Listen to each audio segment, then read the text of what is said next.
those levels too. Look at that 4-punch combination. It's a masterclass right now from Shakur Stevenson. That's what you're seeing. A masterclass. And Shakur meets him with straight left hand. Oh, there's a knockdown scored with the left hand.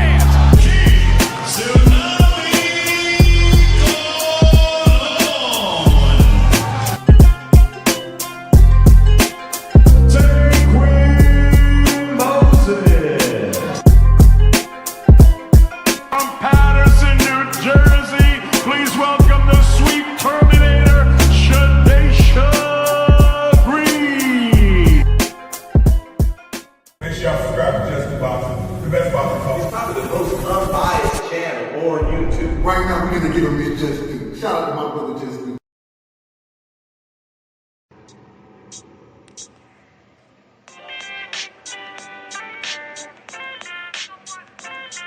Yo,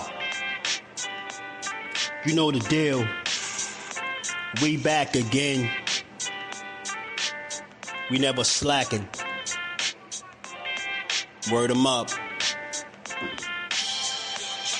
Ladies and guys, whether if you drunk or you high, it's time to pay respects to the illest man alive. If you think you got a point, he'll shrink you down to size. And from there it's downhill like a slinky or a slide. Open your eyes, got a deep connection with the rise, so you might see them jump in whenever they go live. Peep it, this channel blowing up now, it's not a secret. With tons of exclusive interviews to listen to. Them other channels I hate, but yo, they missing clues. They start narratives, sip the goose and twist the truth. It don't take a rocket scientist to get the proof. Just click the live at 4 p.m. Eastern time. But when you chime in, make sure you keep it kind. But if cowards want to debate, then it's feasting time. My man Jusdu shine busy all the time. Grind 24/7, 365. Videos he might have 365. My rhyme's sick, they make you do a 365. You get a rich if you think you fit to survive. It's Jusdueboxing, time to click the live. Ain't no beginners, if you soft, you ain't down to ride. I crush you, respect too, it's Jusdu. He got the illest boxing show on the internet. The boy been a threat and he ain't even had dinner yet.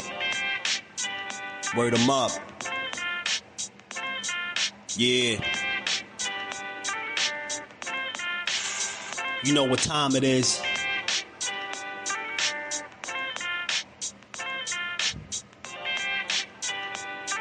"4 p.m. Eastern. Click the link.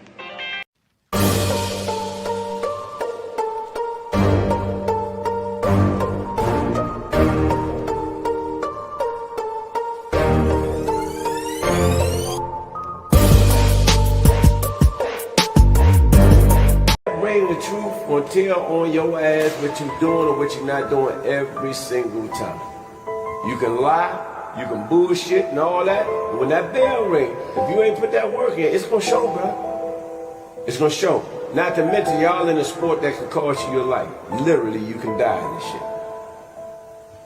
So if that's the case, man, if you gonna do this, don't bullshit with it.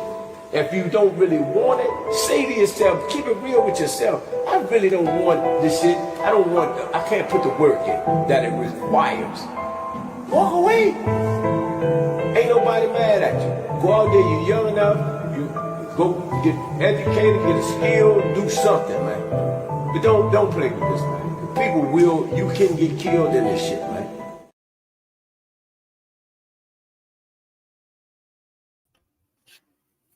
What's good? What's good? Salute to the family. How y'all feeling on this Good Friday, man? We back to build on this boxing and give it its just due on this Good Friday, man. We got this Pro Box card coming up at 6:30 today, so y'all make sure y'all set y'all notifications and tap in. Tiger Johnson fighting on that Pro Box card.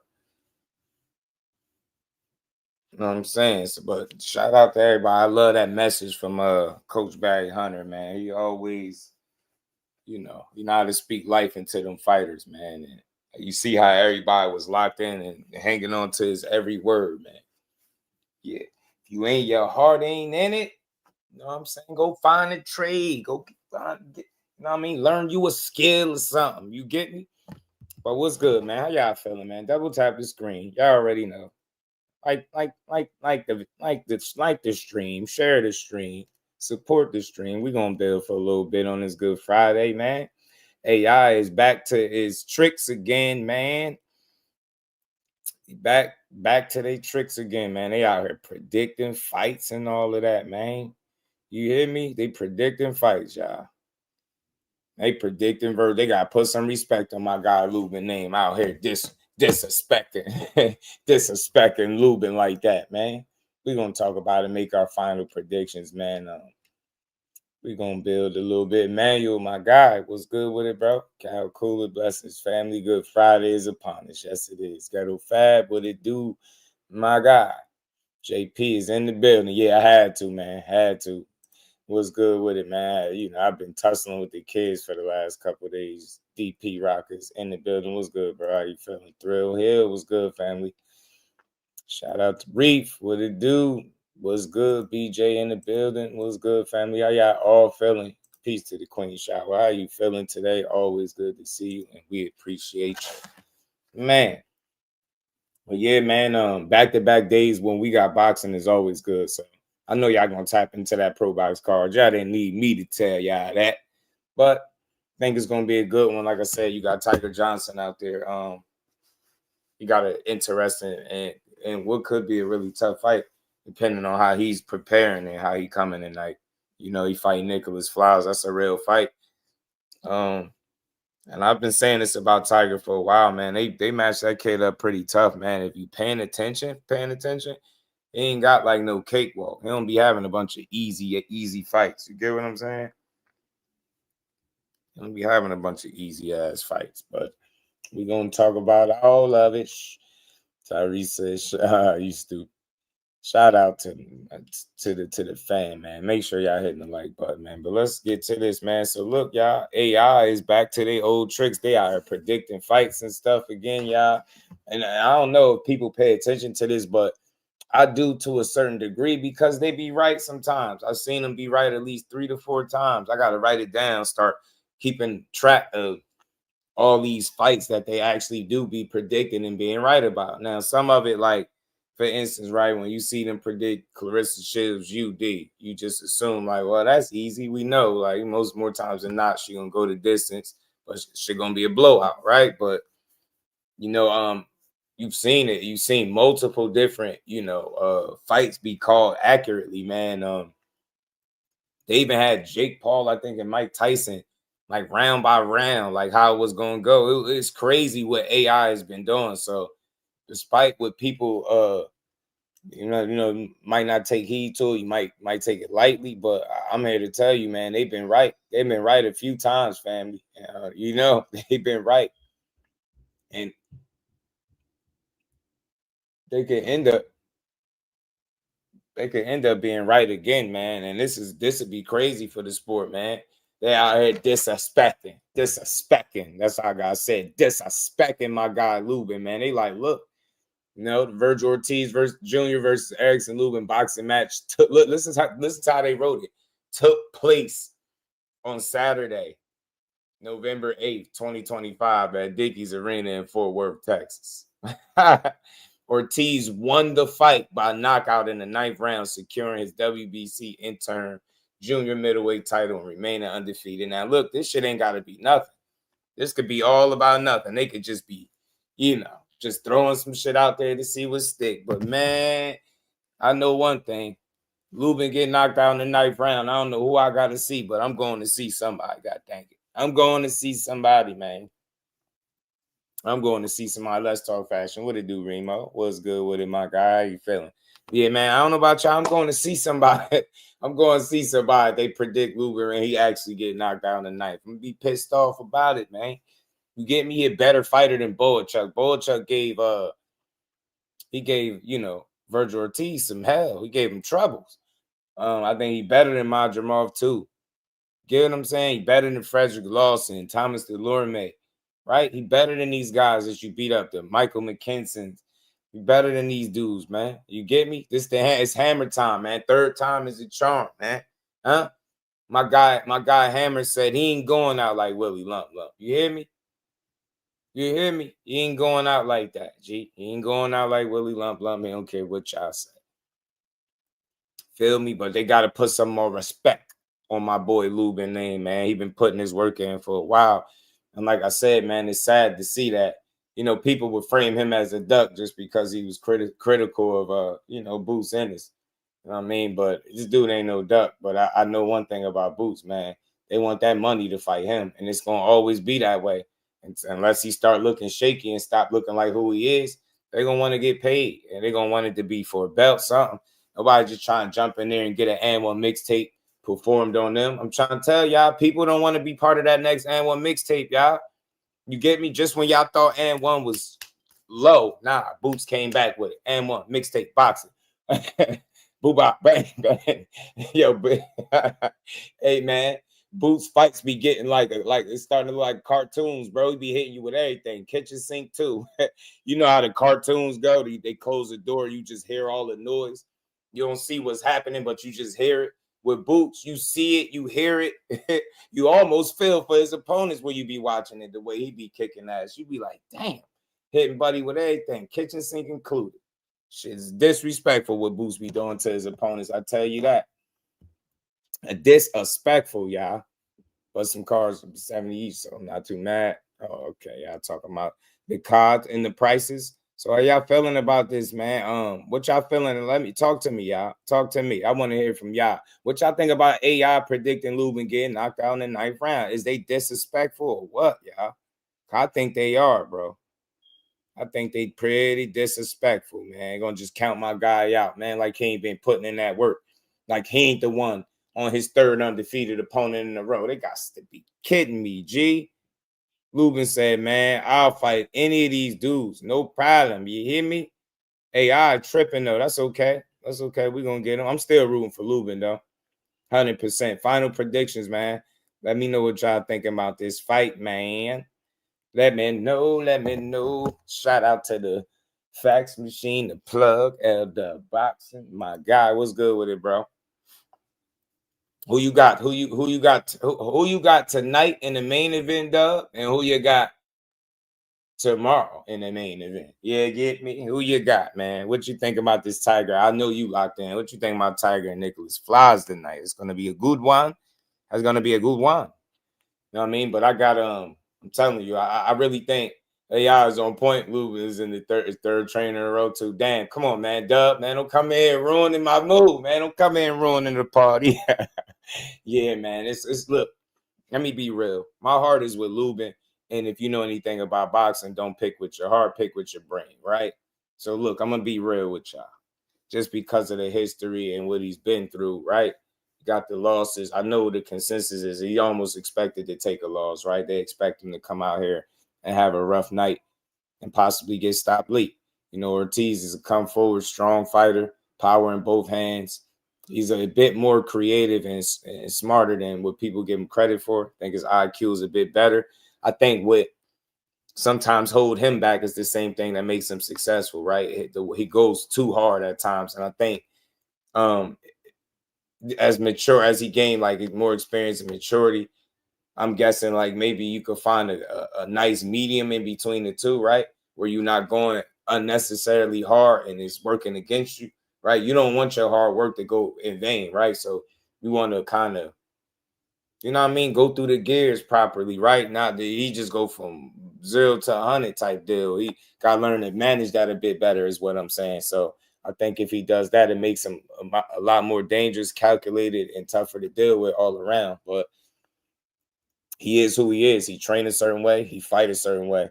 But I think Lubin, as long as he keep his back off the ropes, he keep it a boxing match, center ring, he got this. This is 50-50 affair, man. Even some would say he got the upper hand in the center ring. He just got to utilize the skills that we all know he have. He got to show people why he this guy. And shout out to Cameron Terrell. That's an absolute fact, bro. Stay behind that jab. Stay behind that jab, man. I got Tiger, top rank beat. So our fighters have been getting busy. Yop, first Guido and then Mayer the other week. Now Tiger. Yop. Shout out to Michaela Mayer. I like her. Pick was Ortiz in 10. Hey, y'all, all in my head. Yeah, Shara, they be on point, Queen. They do sometimes. I ain't gonna lie. That's why I pulled this up because I feel like it's something that can actually happen. Now I'm going with Lubin, but like I said, he's a real live dog, and I mean that. Like he can really win this fight. You get what I'm saying? He can really come out here and win this fight in a huge way. He just gotta he gotta be smart. Got to be smart. We know what Ortiz coming to do. He got to be able to take advantage of that high guard. You want his defense to be on point because Ortiz gonna test your chin. If it's one thing I know about Vergil, he don't give a damn who he in the ring with. He coming to fight you. He make no mistake, he coming to hurt you, seek and destroy. That's what he on, man. Lubin be, Ortiz be trying to see to it that you don't exist in there. I'm very, very cautious to be a fan of boxing. Back to back pay-per-views getting out of pocket. Yeah, the pay-per-views be wild, man. They do be wild. This one ain't a pay-per-view though. I thought they was wilding with the Roach one. 12-3 is what it do, man. This is November 7th, right? Yeah, they tripping. They already, you know what I mean? Punches, but yeah, combinations too. I noticed, man. Keep the active jab. You gotta have the active jab. Keep that joint in his face. Offset his timing and his rhythm. Be willing to counterpunch Ortiz in spots, right? And when you can, push him back because he don't like to go backwards. Guys that's used to coming forward, having a way, having a guy go moving away from him, they don't like to go backwards. So Lubin got to show his experience. He got to show that he's been at this weight class longer. You know what I mean? Now, I know Vergil is fully established, but you get what I'm saying. And he where you at, bro? So you gotta show him that this your weight class, man. You know what I'm saying? He just visit. You get me? You hear me? Erickson treat his ass like a visitor tomorrow night. And I like Vergil, so 50-50. But that's what you gotta do, bro. That's what you gotta do. Push his ass back, man, huh? Push his ass back. Oh, 12 pay-per-views, 1 subscription. Yeah, they acting crazy. These damn pay-per-views. Eubank Ben. Yeah, they is getting crazy with it, though. I ain't gonna hold you. Got a lot going on with these damn pay-per-views. Pay-per-view at the pay-per-view. Shout out to Reed. Appreciate you, bro. We're gonna get back to it. Wait for a second. I ain't know they sending feds for Rig Sports. Oh, yeah. Damn, Lubin. They rigging the game on you. Yeah, man. Trying to rig it up. Man, talking about Lubin ain't gonna win. You know what I mean? For you mean for tomorrow, Thrill, my pick. Man, my heart is with Lubin, but I know in my head, Vergil Ortiz is going to be tough as hell. So let me say this. I want Lubin to win. I really want him to win, but I think Vergil going to pull it off. Right? My heart is with Lubin. I want him to win, but I think Vergil going to pull it off. One thing that Lubin can do in this particular fight is be economical with his punches, right? Don't be waiting. He has to be first, and don't languish on the ropes. You get what I'm saying? Thrill, my heart is with him. And then look, he has the capabilities and the skill set and talent and all that stuff to win this fight. But man, shit tough. He on the Golden Boy card, man. He gonna have to stop Ortiz because he ain't getting no decision. That's just my opinion. I could be wrong, but he gonna have to beat Ortiz down or stop him. You know what I'm saying? Stop him. You know what I'm saying? Ortiz like to push the pace too and make it a rough fight. And Lubin got to be able to control that pace. If Vergil is fighting at his pace, is usually a bad sign for the opponent. So he got to be smart. Got to be smart. You want to be really smart with this fight, man. Yeah, control your breathing. Pick your shots well. Have a game plan. Be intentional with your work. Be efficient, right? Confident. Know what you're doing, man, and know where his deficiencies at. Like I said, he don't like getting pushed backwards. Most guys that come forward, that's usually heavy on that front foot, and usually the aggressor. When you change tide and you change tables on them and you start pushing their asses back, they don't like it. And then it's no different with Vergil, right? You know what I'm saying? You seen in the fight with him and Boachuk how his aggression and stuff worked against him. Boachuk used that shit to his favor and against Vergil, right? You coming in all aggressive and you keep 100 miles an hour, and now I'm countering you, taking that step back, kind of letting you run into shots, walk on the shots. That's what Lubin got to do, man. You know what I'm saying? That's what Lubin got to do. AI must be Master Leroy was trying to talk about the Fortune Cookie Factory. Ray Patterson, what it do, my Jersey brethren, man?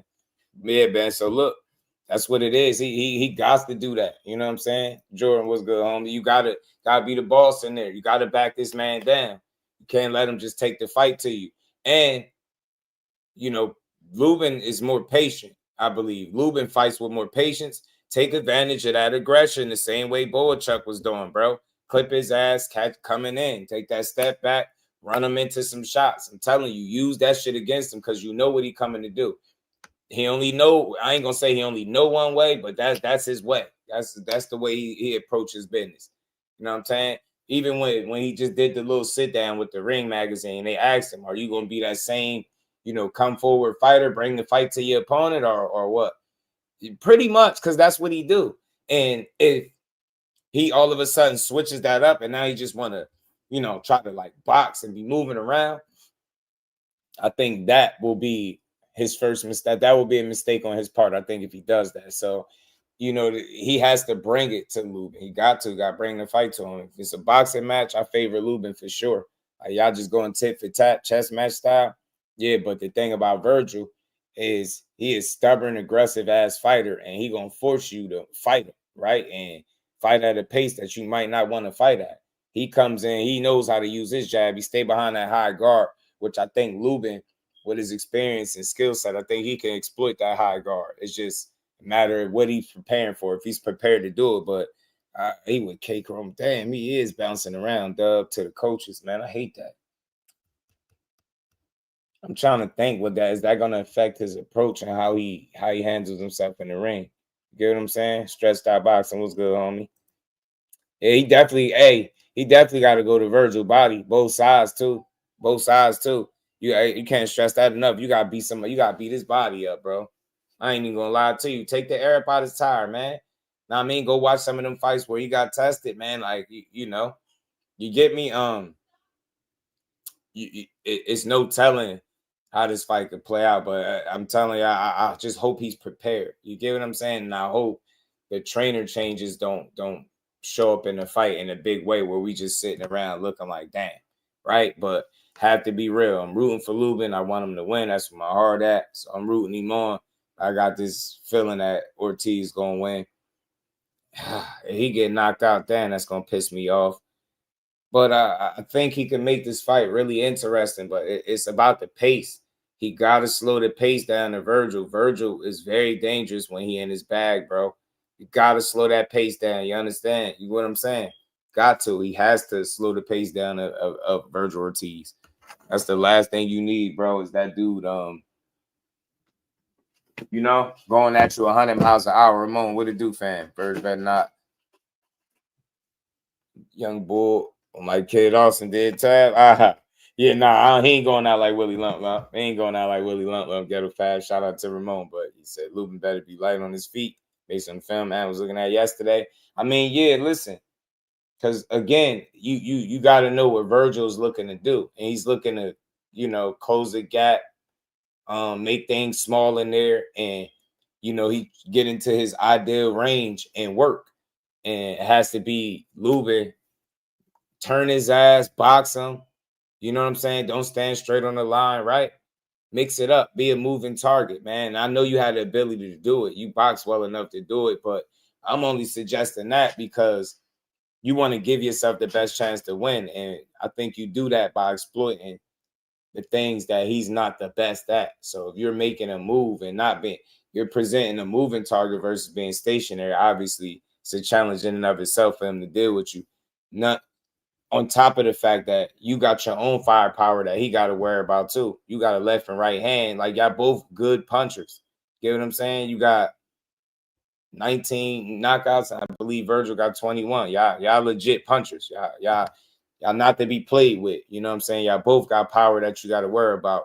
But what also makes, Vergil Ortiz very dangerous is not just the power. It's not just power for him, is his aggression, right? His temperament, right? He really believes that he can hurt you and get you out of there. He fights in a certain way, right? He fights very confidently, you know what I'm saying? And he really is no stranger to pushing the pace and making it really tough and difficult in there for you. So that's why I say, man, one of the big factors, one of the major factors I feel like in this fight is going to be pace. You get what I'm saying? What pace is this fight fought at? That's going it's going to determine how Lubin looking in this fight as the rounds progress. Because I don't expect an early knockout or nothing like that. I think he far too experienced at this point to allow that, right? Unless he just go out there and get caught cold, right? But I don't anticipate that. I think he'll be on point. I think he's learned from his Charlo loss. You've seen it the way he bounced back. I think we all seen him fight the wrong kind of game plan, the wrong strategy versus Fundora. He took his L, but we seen him bounce back from that as well. And now he on his third undefeated guy. So he I think to a degree has learned from his losses. All losses ain't all bad. I mean, it's you take the L, but I think it's a part of you as an athlete and a competitor that's able to learn. Take that experience into the next fight with you, the next training camp, right? Or if you get put in a similar situation that you was in with the loss, you know how to handle yourself, right? So I think that's where we at with Lubin, at least for me. Ace, what's good, family? All love, my guy. So just got to see what his approach is, man. It's very important, bro. You have to disrupt Vergil Ortiz's offense, and I think a consistent jab. I think precise movement, man, being smart, utilizing the ring the right way. I ain't saying just be no fleet-footed guy because that's not how Erickson and Lubin fight, but he is smart enough and good enough. You get what I'm saying? The box, move, create a moving target, change levels, different things like that. He gonna have to mix it up and be smart because, like I said, you in there with Vergil Ortiz. That's a seek and destroy guy. He like a train one way track. You know what I mean? He's coming forward and he trying to beat your ass. You get what I'm saying? He trying to beat your ass. So I just want to see the best possible outcome. And like I said, AI, man, they've been on point. I ain't gonna lie, y'all. Like, we can't completely disregard them. They've been right so many times for me already where I'm like, when I see these little wild picks, I start thinking like, man, it's getting spooky. You get me? It's getting spooky. It's getting spooky, man. And I hope they wrong. I swear I do. Shout out to my homie Ramon in that Cash App, man, showing love. He said, little support. Man, that's big support always because I appreciate it. Shout out to my homie, man. Ramon, much love, my guy. Shout out to you. Appreciate that support. Let's keep grinding, man. Yeah, I'll make sure y'all double tap your screen. Support the build. We're going to cook for a couple hours today. I think Oscar promotes a lot of hyped up dudes. Maybe kind of like mid. I think what it is with Oscar, right? I think what it is with Oscar is sometimes it's like what Andre Ward was speaking about in that clip where he caught the heat for speaking about Boots, right? Where he was saying like you keep fighting a certain level of competition and you keep fighting, you know, in or around the same level of guy, and it get to a point where it can stagnate your growth, right? And then it, you know, complacency settle in, bad habits and stuff, false sense of security. I think he does well with the fighters, but I think what we be seeing is these dudes find fighters that they can make money off, and I think that plays heavily and weighs in heavily on who they decide to put them in there next. I think basically like when guys are truly invested in these fighters, don't be surprised if they moving them in a way that kind of looks like it's protecting the bag and not throwing you to the fire. But as the more I speak on boxing, the more I learn to understand it's really not their job to do that, right? They can sell you this legacy shit, but more times than not, they trying to make money and they trying to put their fighters in position to make money. And it's a lot of smoke and mirrors, right? With them overselling to you who's good and who's not. You know what I'm saying? So, but I think that's what it is with Oscar. Yeah, enough for me to throw down. Dub, he says enough for you to throw down on the night round. Okay, I had version about you did. Yeah, man, look. Because I got to be real. I've been rocking with Lubin. I still am, but I just, the boxing fan in me, I feel like Vergil Ortiz is going to pull it off, and I'm going to be sitting here mad as hell. I hope I'm so wrong about this, but AI, the nerve of y'all predicting this 9th round KO. If y'all accurate, I'm going to lose my mind tomorrow, man. I'm telling you. You said Oscar be knowing he wasn't ready to cash out. Ortiz, Boots will stop Ortiz. I think they're getting to a point though, bro, where they're gonna have to throw them in there with each other, because what else are you doing? Oh, my boy. What else are they doing? You get what I'm saying? What else are they doing? Then CT for legacy, or they done thing to do. Yeah, I mean, look, that's why they got to get that bag. So, yeah, guys gonna chase legacy to a degree, but that money is the root to all things to me, especially in boxing. You know what I'm saying? Different internet takes. It's funny because they've been accurate. I don't know where they be coming up with this. You get what I'm saying? I don't know where they be coming up with these predictions, but them joints been on point. I've been watching it be this way for a little while now, y'all. So I don't really know what's going. I don't know what's going on. You get me? I don't know what's going on. So this shit is a little spooky. So we're gonna find out, man, if they right or wrong, right? Because I mean, the fight is tomorrow, so they haven't been right 100%, but they've been right more than they've been wrong from what I've been seeing. It's a little concerning. AI got to check. All these 154-pound champs. Now fights Boots and Vergil. Oh, no, we're going to get to that. We're going to talk about it. We're going to talk about it, Reef. We right on point. You know what I'm saying? We're going to talk about Zordo's and Pay the Kidos and shit. Vergil mid. I don't think Vergil mid. I think Vergil's battle test. I think out of all of them, Zordo is a damn good fighter. Zordo's a good fighter, but I think he got a bit of that golden boy diet, right? With kind of padding the record a bit, but he's faced good opposition. Zordo's a solid fighter in my opinion. I like Vergil too. Kid Austin is solid, but he's young. Zepeda, you know, put him in a lot of winnable fights, but they scrappy dudes. They have good talent, but out of all of them, I think Vergil could go the furthest. But then again, I don't know. Zordo's pretty solid too, though. You know what I'm saying? Up there cruising. I mean, so I get what you're saying. These fighters. And then think about it, when you promoting them, you got to sell them like they're the best thing smoking. You know what I'm saying? But I think all those guys have good talent. It's just matchmaking can be fighters' best friend or worst enemy. You get what I'm saying? How you match guys up, it matters. You know what I'm saying? So it really do. It matters, man. Y'all make sure y'all double tap that screen, hit that like button, support the grind, y'all. You know, we got over we got over 24 hours of streaming, y'all, this week. This shit is crazy.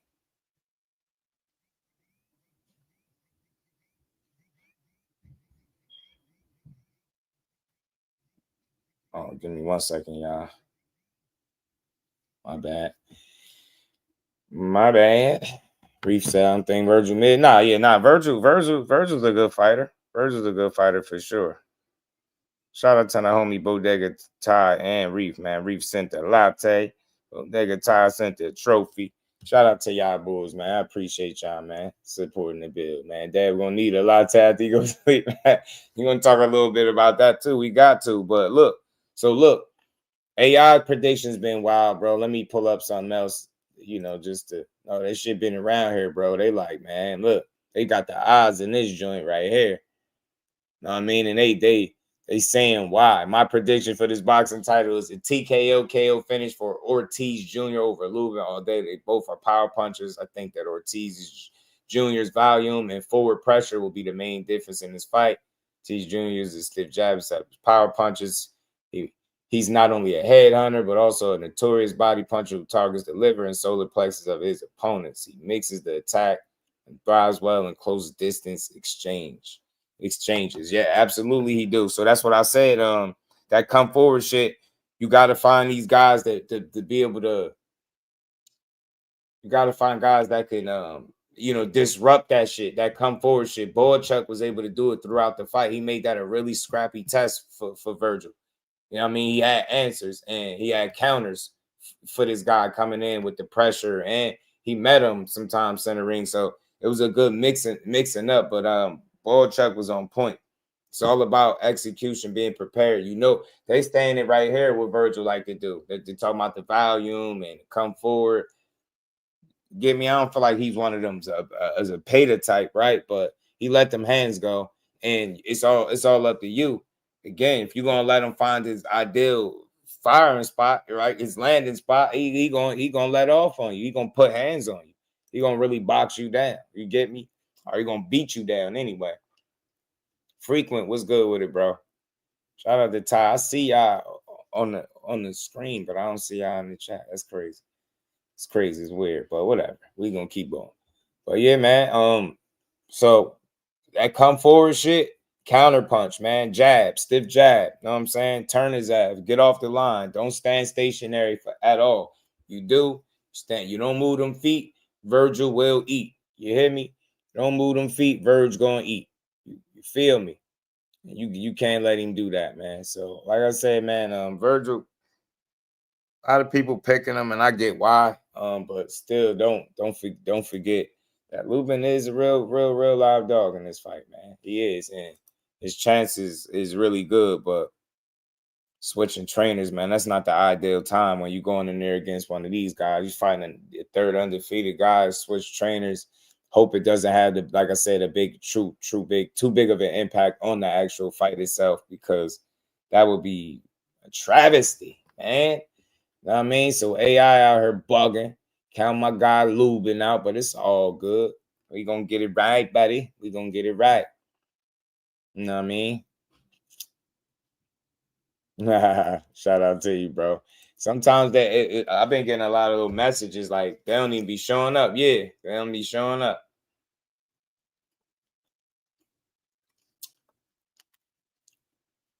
Hey, yeah. True indeed, Thrill. And yeah, Ramon, he could upset that apple cart for sure. For sure. If he's not, I mean, if he's on point, you get me? Like, I just don't know how well. I think he got Kid Karoma in his corner, right? I just don't know what the chemistry is like between the two, and shit like that matters when you be going into these big marquee kind of fights. This is a pivotal fight for him. It's arguably the biggest fight of his career because of the implications behind it, right? You know what I'm saying? He got to go out there and be smart, though. No laying on the ropes, no standing still, box, utilize all them skills, man. Like, take his ass to school. Lubin, I believe Lubin is the better boxer to a degree, but he got to show that. We got to show it. You know what I mean? Don't be too economical. Be smart. Counter his ass. And like I said, push him back. You cannot let him boss you around in there. Can't let him. You can't be on a retreat all night is what I'm saying. At some point, you gotta make him respect you. And that's all. That's what I want to see from Lubin. Make that man respect you. Do not let him have his way with you, Lubin. Crush the legend, my dog. What's good with it, bro? He said he and Karoma worked together before. So yeah, I guess they ain't brand new, which could be a good thing, right, Shawa? It ain't like they just was strangers before they got together, right? So that could be a good thing. That's why I'm just hoping that that's not the deciding factor or that weighs in too heavily on how the fight, manifest. I would hate to see that, because I'm telling you, man, I'm rooting for Lubin in a real way. He ain't been getting his just due. They be overlooking him. Telling you, man, them losses, you got people like, look, man, watch. Hold on, man. They got to put some respect on my guy Lubin, man. They dissing him, man. Lubin about to get his ass destroyed this weekend. You ain't giving him no shot? Why not? He damaged goods. After somebody get their ass beat like Lubin did twice already, and now you going against another hungry motherfucker? No, you can't take ass whooping like that. And nah, these new niggas ain't built like them 70s. And no, they ain't built like that, bro. Confidence gonna be gone. He gonna be in that bitch shell shock. He might let his hands go because he might be desperate just cuz. But once he do that, that's when he gonna get his ass knocked out. That's why I feel bad for my boy Dev, because he looks shell shock in there. It's like he don't know. He's second guessing himself. I really feel like this nigga Brian Norman is faster and stronger than that fucking Ryan Garcia was off of Osterine. This nigga might not be on Osterine, but he look like he's stronger and he faster than Ryan off of that shit though. So you see, he said Lubin might get his ass whooped. I just don't like how they be referring to my guy as damaged goods. Like, you can lose in boxing, bro. Like, it's part of the sport. You lose and you bounce back. That's one thing people got to keep in mind about Lubin. He's lost before twice, but he's bounced back both times. And the second time, he bounced back in a real way. You get me? He was doing really well. And he was up on the scorecards when they stopped the fight. Let the record reflect, man. If I'm not mistaken, with Fundora. So I just don't know why the hell he blew his nose over there in that corner. Like, what did he think was going to happen blowing that nose, man? You know what I'm saying? Sergey was a higher output than Lubin. Couldn't really pull Ortiz on the back foot. You get me? But he was just, you know what he was doing? He was taking advantage of Ortiz's aggression, Shawa. That's what I was saying. Yeah, Madrimov didn't do it either. He was taking advantage of his aggression in spots and making it tricky for Ortiz, right? Where, you know, areas where he typically just having his way. Chuck was disrupting that shit with good shots, catching them in between his. And again, I hope Lubin is paying attention to the fact that more times than not, this dude be throwing everything like caution to the wind. He be firing off, man. You get me? He be throwing hard as hell. Like, he be trying to knock you out with every blow. And that's what Lubin can take advantage of in between those moments where he overcompensating, like, because he fights so damn hard, right? And I get it, but there's areas to take advantage of that shit. You get me? You could be taken advantage of, man. You get me? I've seen it before. It worked against you. And Chuck had you two knockdowns, like, you know what I'm saying? But even with that, you got to really beat the hell out of you got to beat Ortiz ass, bro, because he going to keep jumping up. You see how he jumped back up? Bro jumped up. He jumped up. Like, you get me? He got jumped up to try to fight back.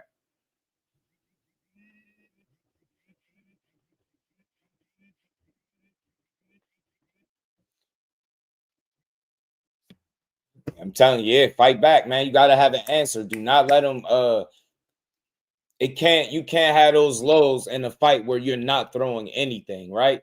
And he be doing that sometimes. Don't be throwing no punches or you know, you'll just be covering up. And I don't want to see him do that. I hope he has a plan. I hope he got an answer for whatever Ortiz has, right? You don't want to allow this dude to just get off on you, right? You got to slow him down. You have to beat his ass, man. Got to work him and go to his body, because I think he be in great shape, Ortiz. But you got to think, man. I mean, he said the Rabdo behind him, but look, go to his body. Anybody that fights that hard, throwing them shots like that, don't really be changing the speed on him. Like, he throw a lot of fastballs, man. You know, you got a tendency to burn a lot of gas when you throwing them fastballs and hard shots like that. So Lubin just got to be smart in those moments and those exchanges, right? You got to, you know, it'll serve him best to be a really good counterpuncher in this fight.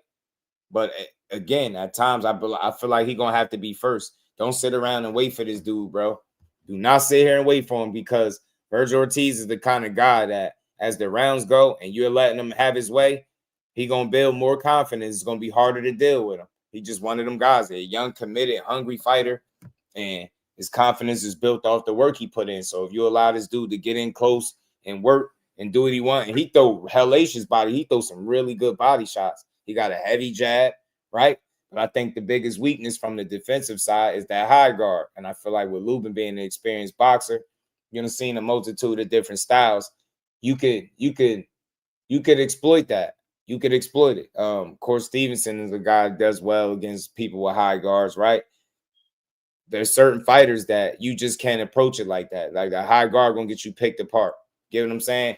And if I'm Lubin, and look, I ain't saying I'm no coach, no trainer, no fighter, no nothing.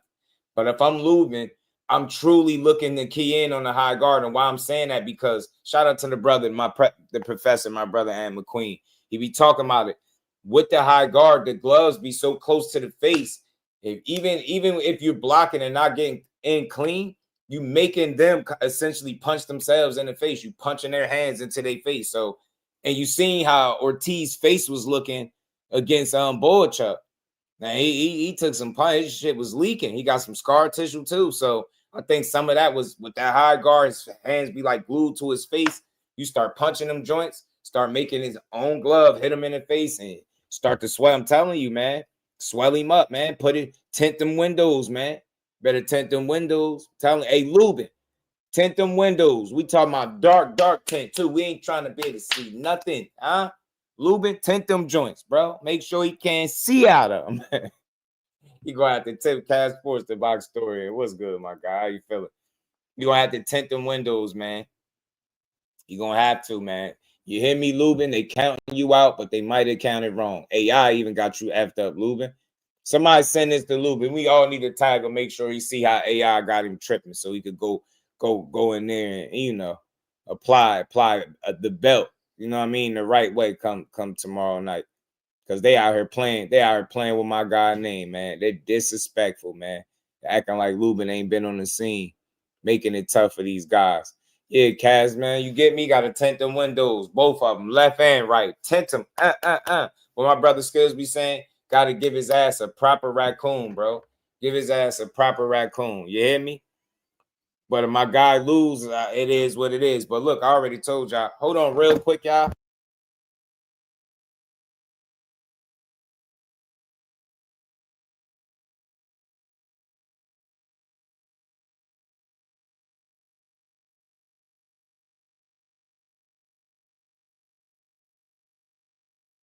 All right, we back. My bad, y'all.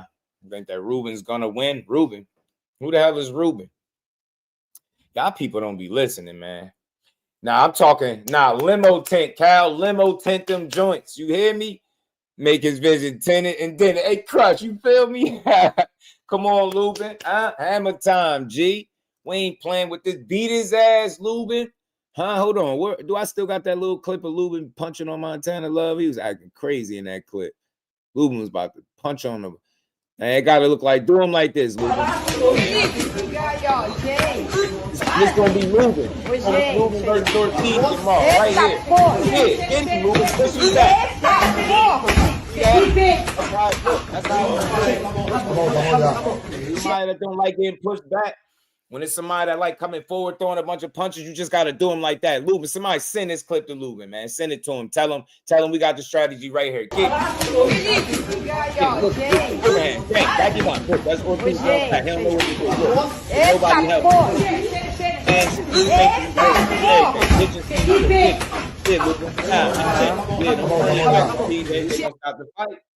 You know what I'm saying? I wanted to look like that. Tent them joints, man. You know what I'm saying? Cal limo tent. Illegal joints. Can't see. You know what I mean? All types of swell. Put them joints on. Dubs. You know what I'm saying? How my boy Blue be saying? Put them joints on. Dubs. You get me? Beat his ass, man. Lubin, do him like that, man. Telling you, do him just like that, G. Just like that. Better yet, do him like this. Get him, Lubin. You know what I'm saying? When he get crazy and he try to stand and take that joint, toe to toe. That's what toe to toe gonna look like tomorrow with Lubin. I'm trying to go toe to toe with Lubin. Take that, man. Yeah, sleepage. I heard disrespecting my guy. I heard playing like that. You know what I'm saying? Like Lubin don't put hands on folk. You know what I'm saying? Get his ass, Lubin. We ain't fitting to be playing with nobody. You know what I'm saying? Let the first punch. Let that look. I spoke him up, y'all. I spoke him up. Shout out to my brother Skills, man. Yeah, A Skills, a proper raccoon on the way. Both of them. 10 them up. You know what I'm saying? I want that first punch to hit like this chair, y'all. I ain't no short. I want Lubin. I want Squares and Hammer to hit like this chair. Dang. Right in the kicker. Crack this run off. Like, damn, what was bro hitting me with, bro? You can be like, what was bro hitting me with, man? I'm trying to tell, what was that? I want him to feel like he got jumped tomorrow night, bro. Lubin. Somebody get Kate Karoma on the line, man. We need Lubin to tint his joints up, tint the windows, proper raccoons. Like, we need asses beat, man. You know what I'm saying? Right. Shout out to my brother Skills. He said Raccoon City is imminent. The dip down hook is diabolical too. Turn the lights down. You get me, Crushed? Dim his lights, man. Couple of eye jammies. A few eye jammies ain't never hurt nobody, man. You know what I mean? Eye jammies is a good thing, man. It's a part of boxing. It's a good old eye jammy, man. I don't want them to play. You know what I'm saying? Lubin, because they count you out, G. Just be honest with you. They count you out, and I think they playing games, B. You get me? But nah, all jokes aside, man, 50-50 fight. Lubin is in a tough spot because if you lose, where exactly do you go? You know, you could barely lose in today's boxing, let alone twice or 3 times, should I say, especially if it's by 9th round KO, how AI is predicting. So I could see something like that. I ain't gonna lie, I could see that. Vergil a dog. You gotta tame him. Put his ass. Hey, Lubin, put his ass on the leash. But look, my heart is with Lubin. My brain is telling me Ortiz. I could be wrong. I'm not the greatest at picking fights and winners and losers, but I get my shit right though. But In this case, my heart is with Lubin. I'm rocking with him. I want him to win. I want to see him get a title. I would love to see him get a title. I feel like he got less room, obviously, for error to lose because he's already lost twice. Vergil's still undefeated. And I'm pretty sure if he take a loss, I know his fans ain't going to throw him away. I already know. I know Lubin fans won't. I mean, I know Ortiz fans won't throw him away. They're going to still turn the TV off. Got Vergil. I don't think you be listening. I think you just probably want to, let me know what? Let me keep cooking. Yeah, Crush 50-50, man. So, look, like I said, I would love to see my guy get his hand raised. You get what I'm saying? I would love to see Vergil get his hand raised. Lubin get his hand raised because he been a guy that's about to smoke. What, at 22 years old, just turning 22. He was in there with Charlo. He took that fight. He was kind of on the fast track. That slowed him down just a bit. You know what I'm saying? That slowed him down just a bit. And you know what I mean? He bounced back and then he ran into the Tower of Inferno. He was beating him on the cards, blew his nose in that corner, had that hairline fracture, and the rest was history. Took that loss there. He's bounced back since then. And like I said, man, it's all about preparation. You got to be prepared for what it is that Lubin is bringing to Ortiz is bringing to the table. Like I said before, he's a strong come-forward fighter. That he want to make things as difficult as possible in there for you. You know what I'm saying? But I notice if you're presenting a moving target, right? If you're not being stationary, if you're giving them something to think about, making them respect you, as well as moving around, being smart, you get what I'm saying? Then you got a chance to really upset them. Because let's be honest, the bookies ain't rocking with you, man. The bookies got you losing, G. The bookie said, nah, man, he done lost twice, he been stopped. He ain't good. They out here referring to my guy Lubin as damaged goods, and I ain't even rocking with that. I ain't even trying to head either, calling my guy damaged goods. Like, damn, can't even lose a fight in today's boxing with these new people, man. These new folks can't even lose a damn fight. So look, man, the third time got to be a charm for this dude, man. It's all or nothing. Because to be honest with you, where do you exactly go? Like, if winning an interim title puts you in line for the actual title, what does the loss do? Get what I'm saying? So I think it is a bit of more pressure on Lubin to win because of the records, right? The fact that he's lost twice before and both of those fights were stopped. Get what I'm saying? So definitely, not only do you not want to lose, but you can't afford to lose and get stopped, because it's like every time you lose, you're getting stopped. You know, they out here questioning your chin. I don't think Lubin got. I don't think his chin is so bad. I just think, man, these guys could punch, and I feel like 154 pounds. You don't need to be letting none of these dudes get their best shot off on you. None of them. You don't need to let none of these dudes get their best shot. And y'all, is it me? And I don't like to push these angles. Let me take this off for a second. Is it me? What did y'all see in the face-off and with Lubin and Ortiz? What did y'all see? Or is it just me? Is he looking slim in the face to y'all? Now, I get it when you cutting weight. I ain't saying you're supposed to look, but he looked a little. Hey, Ant, did you see Vergil? How did he look to you? Did he look like he was a little light in the face? You know what I mean? Looked like he was a little, I ain't gonna say he was emaciated or nothing, but he looked like he was a little light in the face, bro. I don't know. Bro looked like, I don't want to say he drained, but I could see the weight cut on him, is what I'm saying. I could see it. I can't really tell with Lubin.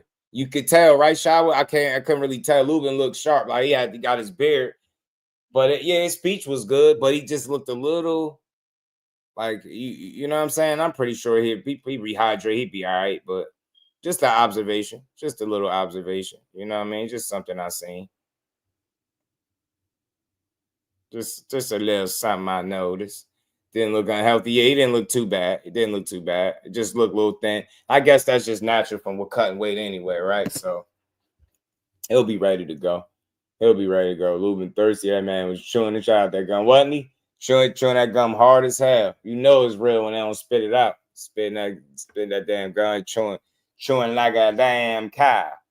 But yeah, man, I don't know, man. 9th round, I ain't gonna lie, I could see it happening, and it's not no shade to Lubin. It's just Ortiz is dangerous in that way, bro. He could really mess things up for you in a big way, in a huge way, So, but we gonna double back to this, but damn, I ain't even got the post in here. Well, y'all already seen the news with Abass, Baraou and Xander Zayas, fighting, right? So that's a good sign in a way to me, because remember they was talking about Boots fighting Abass, Baraou, and they end up making that fight with him and Xander, which is cool because now you got Boots just fought, right? And he'll be popping up the Vergil fight tomorrow. And it looked like they could focus on each other. It seemed like things is aligning the right way because nobody else is available, that being Bakram, none of these dudes. So, but Vergil, which y'all fight so close to each other, like it don't make no sense for y'all to try to do nothing else. Am McQueen was good, bro. All I know is that Philly Phenom better mind his damn business. I got the steel chair on deck. Know what I'm saying? He I ain't fighting fair. Hell no. Shit. He ain't fighting fair. I ain't having it. Vergil Right. Ortiz is my guy. Right. Yeah, Shout out to man, Vergil Ortiz. Yeah, he did look a little thin in the face though. He did. But and the just past not couple too times sick. he ain't make 154, right? Like what he weighing last time? Like 156 or something like that? I know he was like slightly over the limit. What was it? Was he? Let me see if I can find it. But Yeah, man, like 155. I just noticed that I was like, look a little slim in the face, but I guess that's how you'll look with you cutting weight.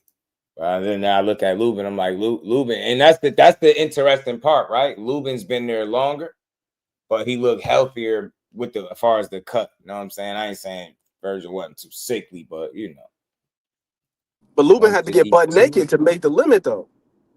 Yeah, Lubin, he did. Yeah, I was looking at the report from the actual weigh-in, not the ceremonial joint, but the actual weigh-in. Because Vergil came in 150.8, Lubin came in 154 on the nose, but he had to get ass naked to make the weight. I wonder what that's about. I wonder how his because looks could be deceiving, but I wonder how he That's why I was looking at that damn gum. I said, yeah, that man thirsty. He was chewing that hell gum. out there, girl, man. Yeah, like, bro, ain't no more flavor left on that gum. If you don't spit that fucking winter fresh out and stop playing.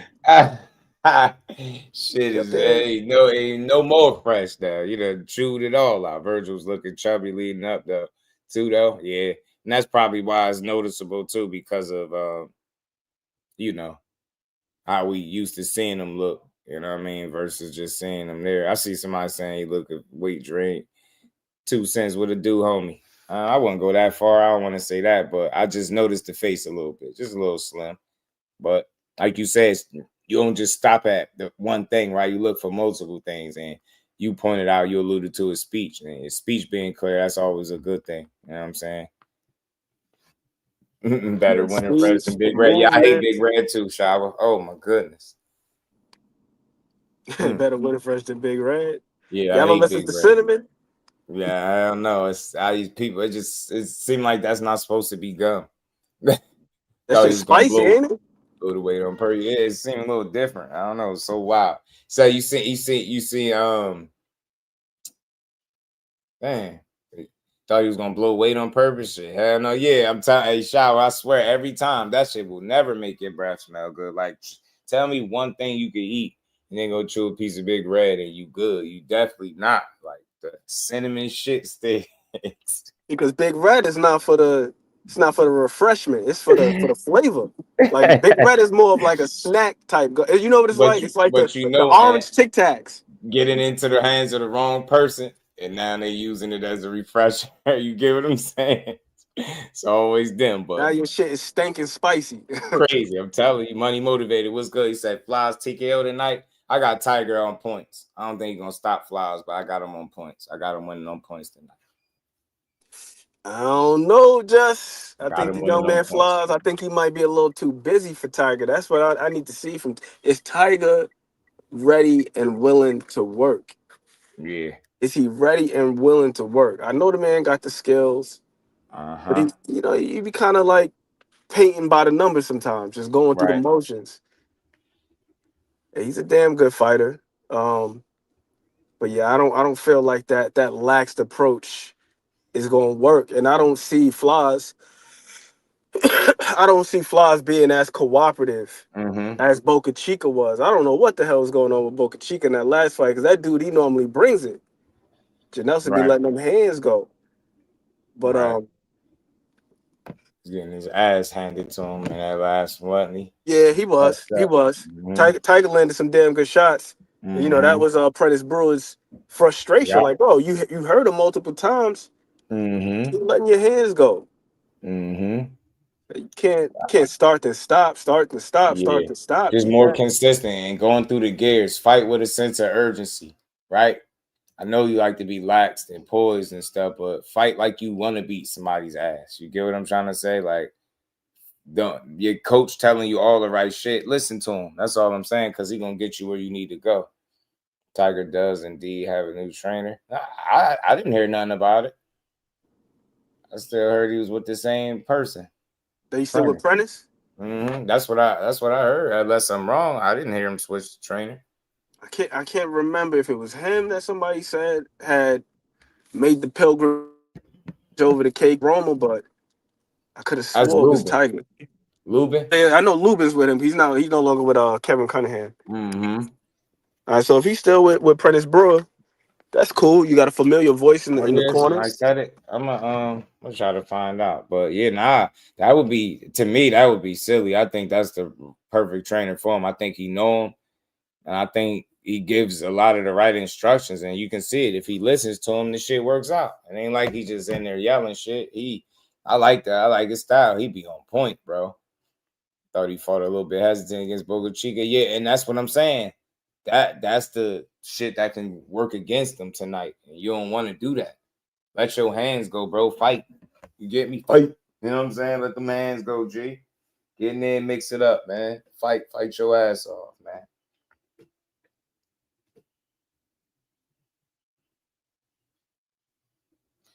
And I believe he's going to have to, just because, again, like, Nicholas Flores is a busy guy, bro. If he ain't throwing a punch, he's fainting. If he's not fainting, he's looking for a damn angle. Like, he's slipping this way, coming back that way. He going to throw a punch here, step over. Like, he is busy. Right. So I feel like in order for Tiger Johnson to mitigate some of that, he's going to have to do one of two things. Right. He's going to have to either pick up his own pace and outwork and outscore Nicholas Flores, or he's going to have to hurt that man and make him hesitant, make him slow up. That's the one where you stop a guy that's busy like that, is counterpunch him. But here's the thing. Yeah, sharp. You got to have that conviction in order to do so. If you out there pussyfooting around and you half stepping, and that's the thing that's so frustrating about Tiger Johnson, because it's not like he's a scrub. He's not I always liken Tiger Johnson to Drano on Sunset Park. Remember, Drano had the best jump shot on the team, but he was scared to shoot. That was Drano. It's like he got a sweet shot, but he's scared to shoot. Like that's how Tiger Johnson be looking sometimes. It's like, bro, you gotta let that shit ride, man. Just be overthinking it, right? Like, what are you waiting for? The perfect shot? You don't need to. All that speed, athleticism. He got some crazy feints. I love his feints. Yes, he does. And he got a good jab, too. Man. Pro box, Jordan, tonight. Pro box. So I said I wasn't going to stay on super long today, but we're going to build for a little bit. Yeah, no? Yeah, man. Big dog in the building. So I want to start size difference. Tiger may be able to hurt Flowers. I think it's just his temperament, and it's up to him, man. How this fight go tonight is, in large part, is up to him, right? He gotta commit to, like, beating your man ass. Like, stop allowing guys to hang around, and you get me? Like, you trying to see how good they know. Beat ass, bro. Beat ass. Like, let your hands go. Listen to your trainer. You know what I'm saying? Don't have him having a damn heart attack in the corner. You know what I'm saying? Did he leave, man? Let me see. Let me look up. Damn, that's wild. You need the correct information on that, just because I heard something similar. Yeah, man. Let me see, man. MSC. You know what can happen too, Shaw? Remember, Nicholas Flores, he got knocked out a couple years ago by Janelson Boca Chica. But that was early on. It was like in the first round. But here's the thing, once again, in order to do so, he's gonna have to let that shit ride. He can't be out there fighting without conviction. I'm reading that he's still with him. Well, that's good news. Still currently working with him, which I hope so. I hope that's true. Yeah, man, I hope that's true. Mm-hmm. You asked Tay, okay, cool, because they running through the fax machine, and okay, yeah, because I see it. They saying he still works with him, so hopefully you do. Yeah, I hope so, because I like his instruction. Me too. And it's very concise too. He lets him know what he got to do. Even goes through the gears as far as intensity is concerned. Like when there's a little bit more urgency necessary, he's more urgent. So you gotta let your hands go. He's letting him know, like, bro. Right. So he's giving good instruction, being urgent with it, being clear. Yeah. This information, it could be wrong, but that's unfortunate, man. That could change things for sure. Because that dude seemed like he know how to light a fire. He know what he's saying to you. And I just don't know who you working with, how long you've been working with him, and I don't know what to expect. Yeah, that's always a question mark too, right? Like whether or not the new guy, even if he is a good trainer, if he knows how to connect with you, knows how to talk to a fighter in a way that gets him to respond. So does he have his ear? So that might work in the gym, but there's a whole lot of synergy and trust that's necessary in order to relay the information and get the desired result. You see that shit happen all the time, right? Like fighters go to a different coach, and even if the coach got a good game plan, you just can't get the guy to do what he wants him to do or what he needs him to do. Then you be like, damn, he ain't listening to the coach.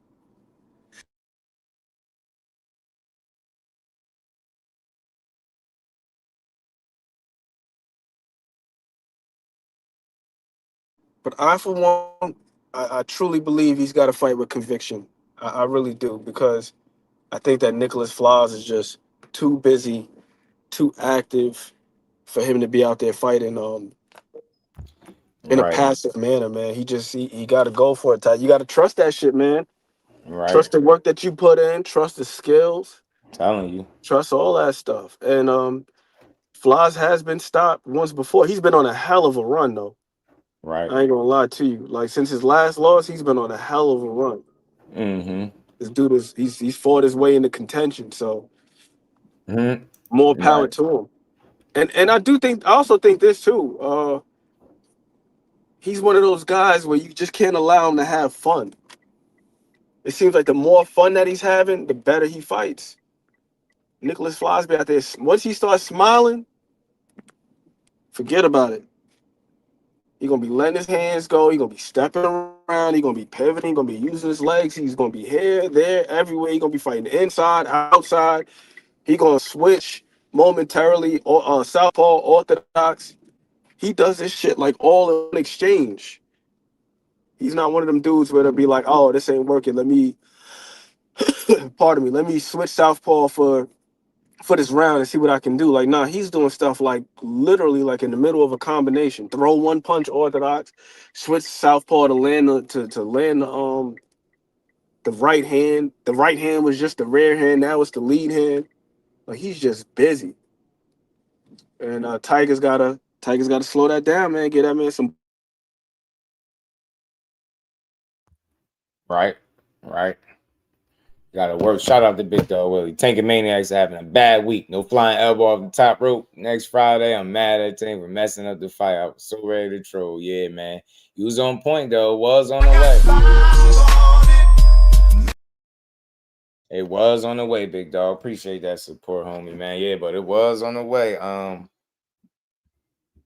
Yeah, that was an epic fumble, man.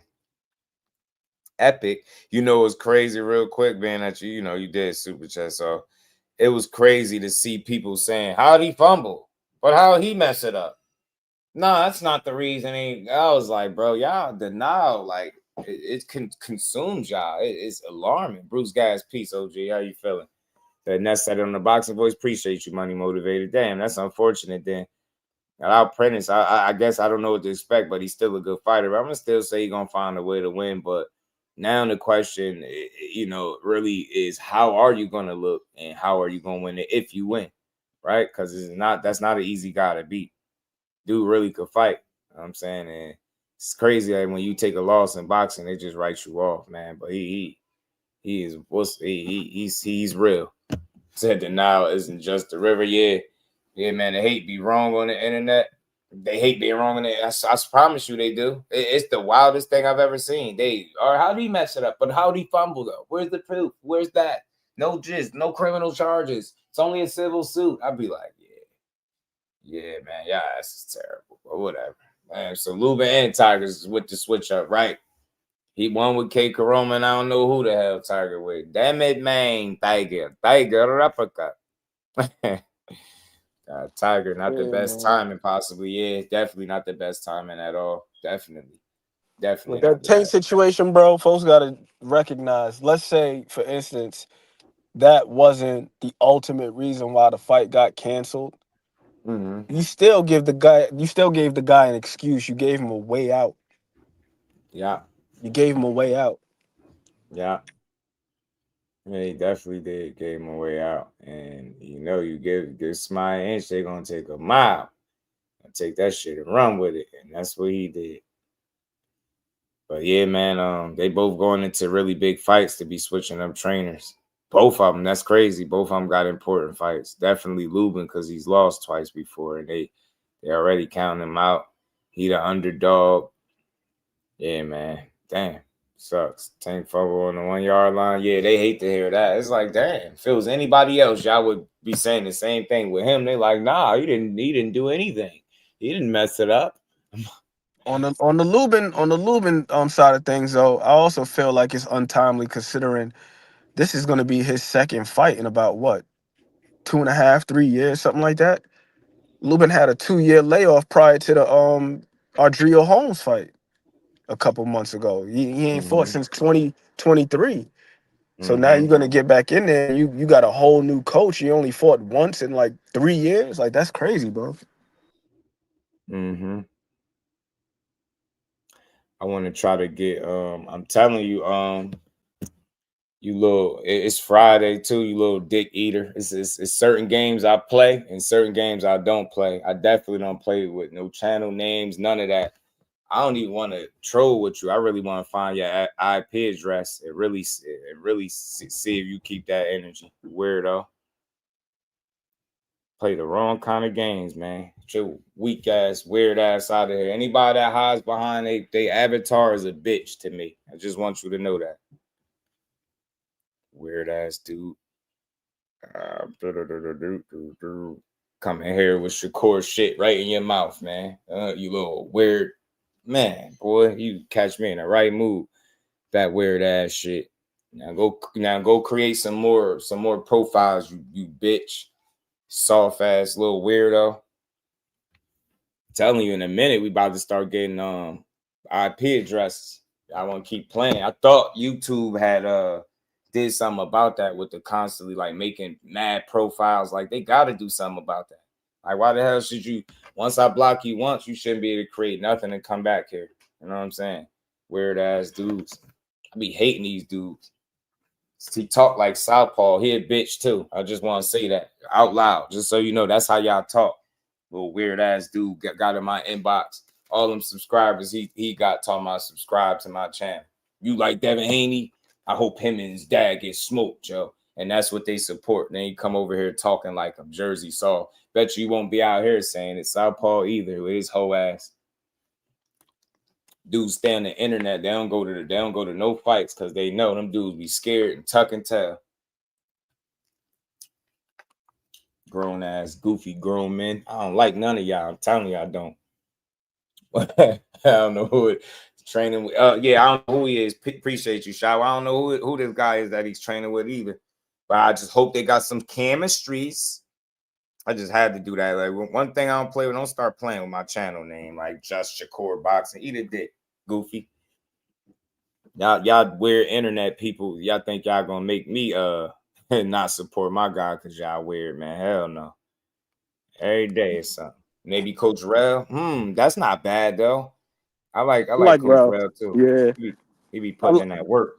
I like seeing him work over there on YSM. Wonder who it is, man. You got a good point, man.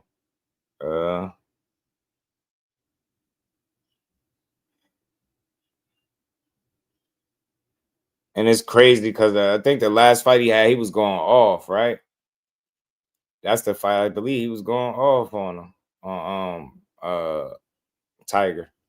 I wonder if that had anything to do with That was the Boca Chica fight. Yeah. Wonder if that had anything to do with it. Yeah, I don't know who this guy working with now. I definitely want to know. Curious to see. Well, we're gonna find out tonight. He had him hot, man. He had Prentice hot. Yeah. You know it gets bad when the network, when they got to start issuing warnings about language and all this other stuff. Because he done dropped the N-bomb, I don't know how many times. You gotta let your hands go, my nigga. He was getting desperate out there. I was like, damn. Right. Top rank did Prentice dirty, did they? So that could be a what's the name? That could be a potential reason why they split. Yeah, because of the interaction and shit in the corner. Could have been because he was going in, but I thought it was from a good place. I thought it was like, bro, that shit was super honest. It was super honest.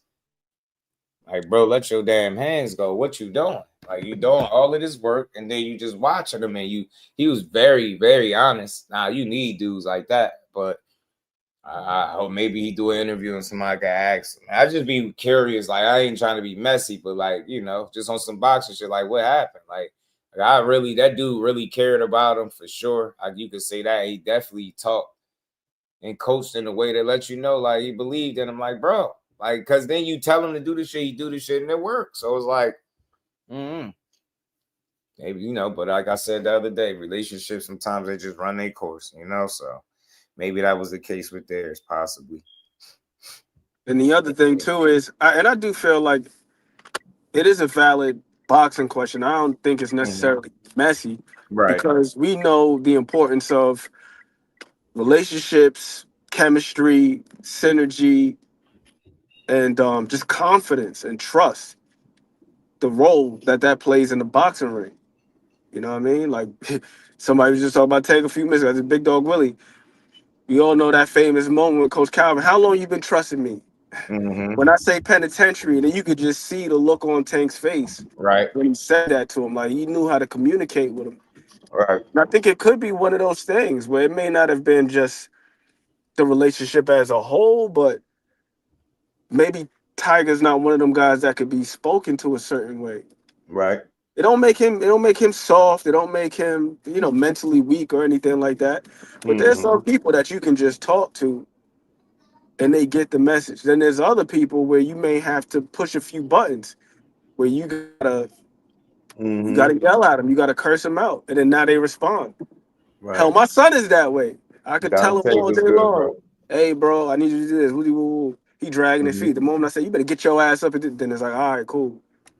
It's just like that. Everybody's not going to respond to the same thing. So it could be one of those things, like with Tiger just not taking, not necessarily to the message, but the way in which it's being delivered.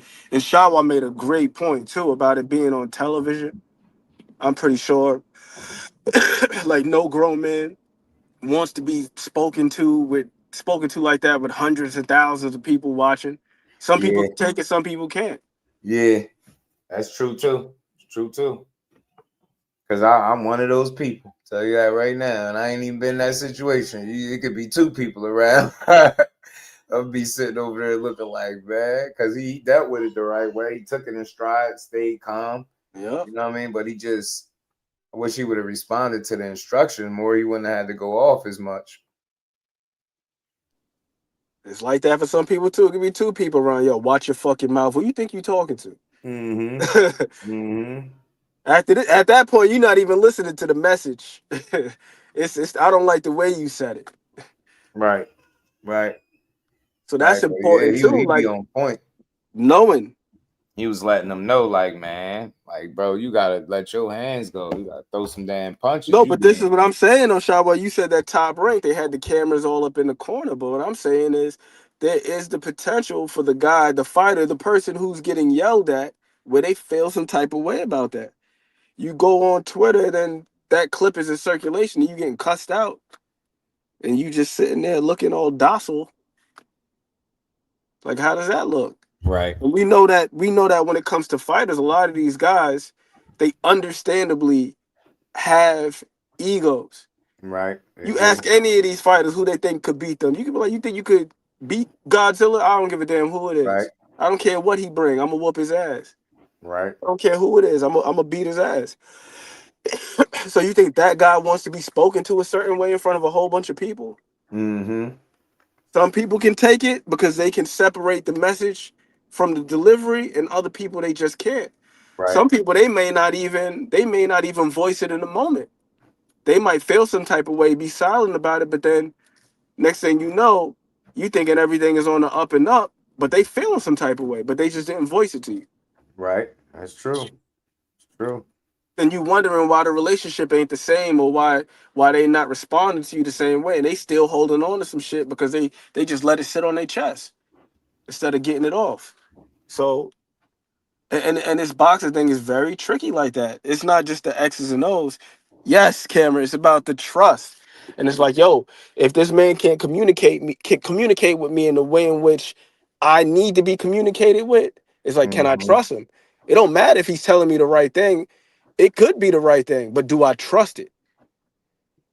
Shit, if it's the wrong thing, we see that all the time, right? People get led astray. You could be telling somebody the wrong thing, but if you know how to communicate it to them in a way in which it resonates with them, they're going to follow that shit. They're going to follow it, whether it's right or wrong. You got to be able to know who it is that you're talking to and how you communicate with them. There was a psychologist named Patricia Monahan. She had this quote. It was remember eyes, remember ears, remember hands. So if somebody is an eyes person, that means that they learn by visual learning. An ears person, auditory. Somebody whose hands is more of a hands-on thing. Right. And generally you can see you can tell what type of person somebody is by how they respond to you. Like just if I was saying something to you, explaining something to you, and be like, oh, I see what you mean. Mm-hmm. Then subconsciously I can say, okay, he a visual person. If you say, oh, I hear you, that's something else. Somebody who's a hands person might say, I feel what you're saying. Right. And we don't even be thinking about these little things like that, but sometimes like subconsciously we say things about ourselves in the way in which we need to be talked to. Right. Or you hear it all the time in relationships, right? Like, oh, this is my love language. Or this is whatever. So yeah, you're right though. Right. Yeah. My dad may not have said he loved me every day, but he always came home after work. Right. He always kept food. He always kept food on the Right. table. He always kept clothes on my back, but he ain't never told me he loved me. Right. But he was always there. Mm-hmm. Some people need to hear it. Some people need to feel it. Some people need to see it. Yeah. Everybody a little different, right? Different strokes for different folks. So Exactly. But while we up here, man, what you think about this unification that's coming up, man, with Xander? I think it's really smart for them to get him this fight. They did him right. They knew it. It's a winnable fight for him, but tricky at the same time. But I think he has the style to be able to deal with Baraou in ways that Taylor's couldn't. I like the unification because it moves the division along. Come on, man. It's a good path for Booth. For Boots. He's right there in position. WBA. I don't think that Abass Baraou is a walk in the park at all. I've seen people trashing the fight on X. I don't understand why. It's like, did y'all not watch the Tellis fight? And then after you watched the Tellis fight, did you go back and watch several of Barou's other fights? The guy can fight. Xander, he's growing every day. He can fight. I think it's a damn good fight, and it just moves the division along a lot quicker. it's crazy because you got to think they be moving off of who's likely to be available and what makes sense. But if you look at that landscape, shout out to Dante. What's good, Brody? All these people that they be wanting you to fight, all these fights, guys be busy. Shit be going on. That's why I kind of feel like Boots and Vergil need to happen like sooner than later because, bro, everybody else is they got shit going on. They busy. You know what I'm saying? Like that's opening up an opportunity for y'all to strike while the iron hot type deal, man. Y'all better get to that shit, man. Don't play with this shit, man. Don't play with it. The people want to see it. You know what I mean? So absolutely, man. And then I think even it with makes that sense. situation, Mm-hmm. if you had your choice, how would you have it go? Would you have Boots fight the winner of Baraou and Zayas before fighting Vergil, or would you just Right. get straight to just Vergil after Right. this fight with Lubin, or potentially Lubin himself? Because who the Right. hell knows if Vergil's gonna win? I mean, there's no sure things. I'm rooting for Vergil. I believe he wins, but hell, Erickson Lubin, he got some crack in them gloves, man. Hell yeah, you do. Hell yeah, you do. And Vergil's been dropped early in fights. Mm-hmm. So They got me anything can feeling happen. like, man, with Vergil, they what's the name? That dude, light skin business. What's good with it? They better be on point with this dude, man. I'm telling you, guys to be on point with him. Cause he's trying to seek and destroy. Like, he trying to make sure you was not existing. He want to see to it. He want to get you the hell up out of there. Tell me that shit crazy, man. It's Tiger still UD. That dude not even listening to his corner.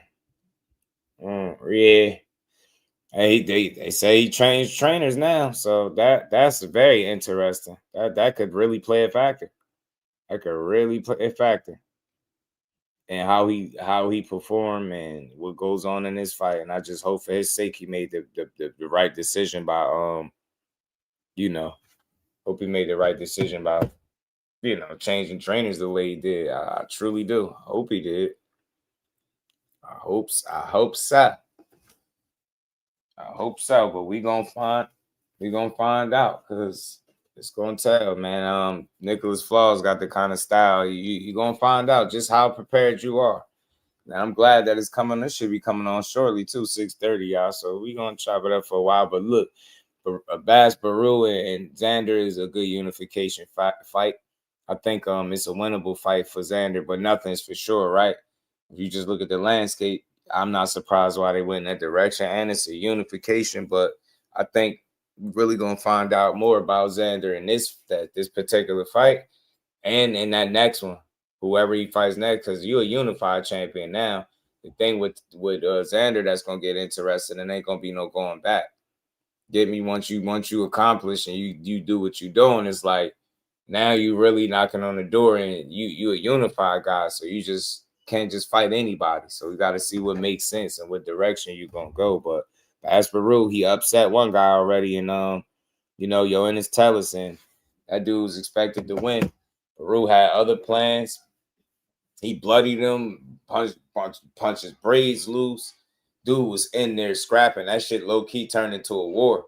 And Buddy was tough, man. But I think the inexperience in Tellis showed up in that fight. You seen it. And I was like, man, it's crazy how you can tell when somebody is the first time they ever been in a situation because of how they responded and reacted, and then how they trying to go about dealing with it. Like, you know what I'm saying, figuring it out. It's like, yeah, that young boy shit ain't working. You trying to dig deep, but it ain't enough. You in that, he got your ass in the blender, and now you in one of the toughest fights of your life. And there's nothing that you could do. Your shit, your nose bleeding. You know what I'm saying? Your braids coming loose. All type of shit going on, bro.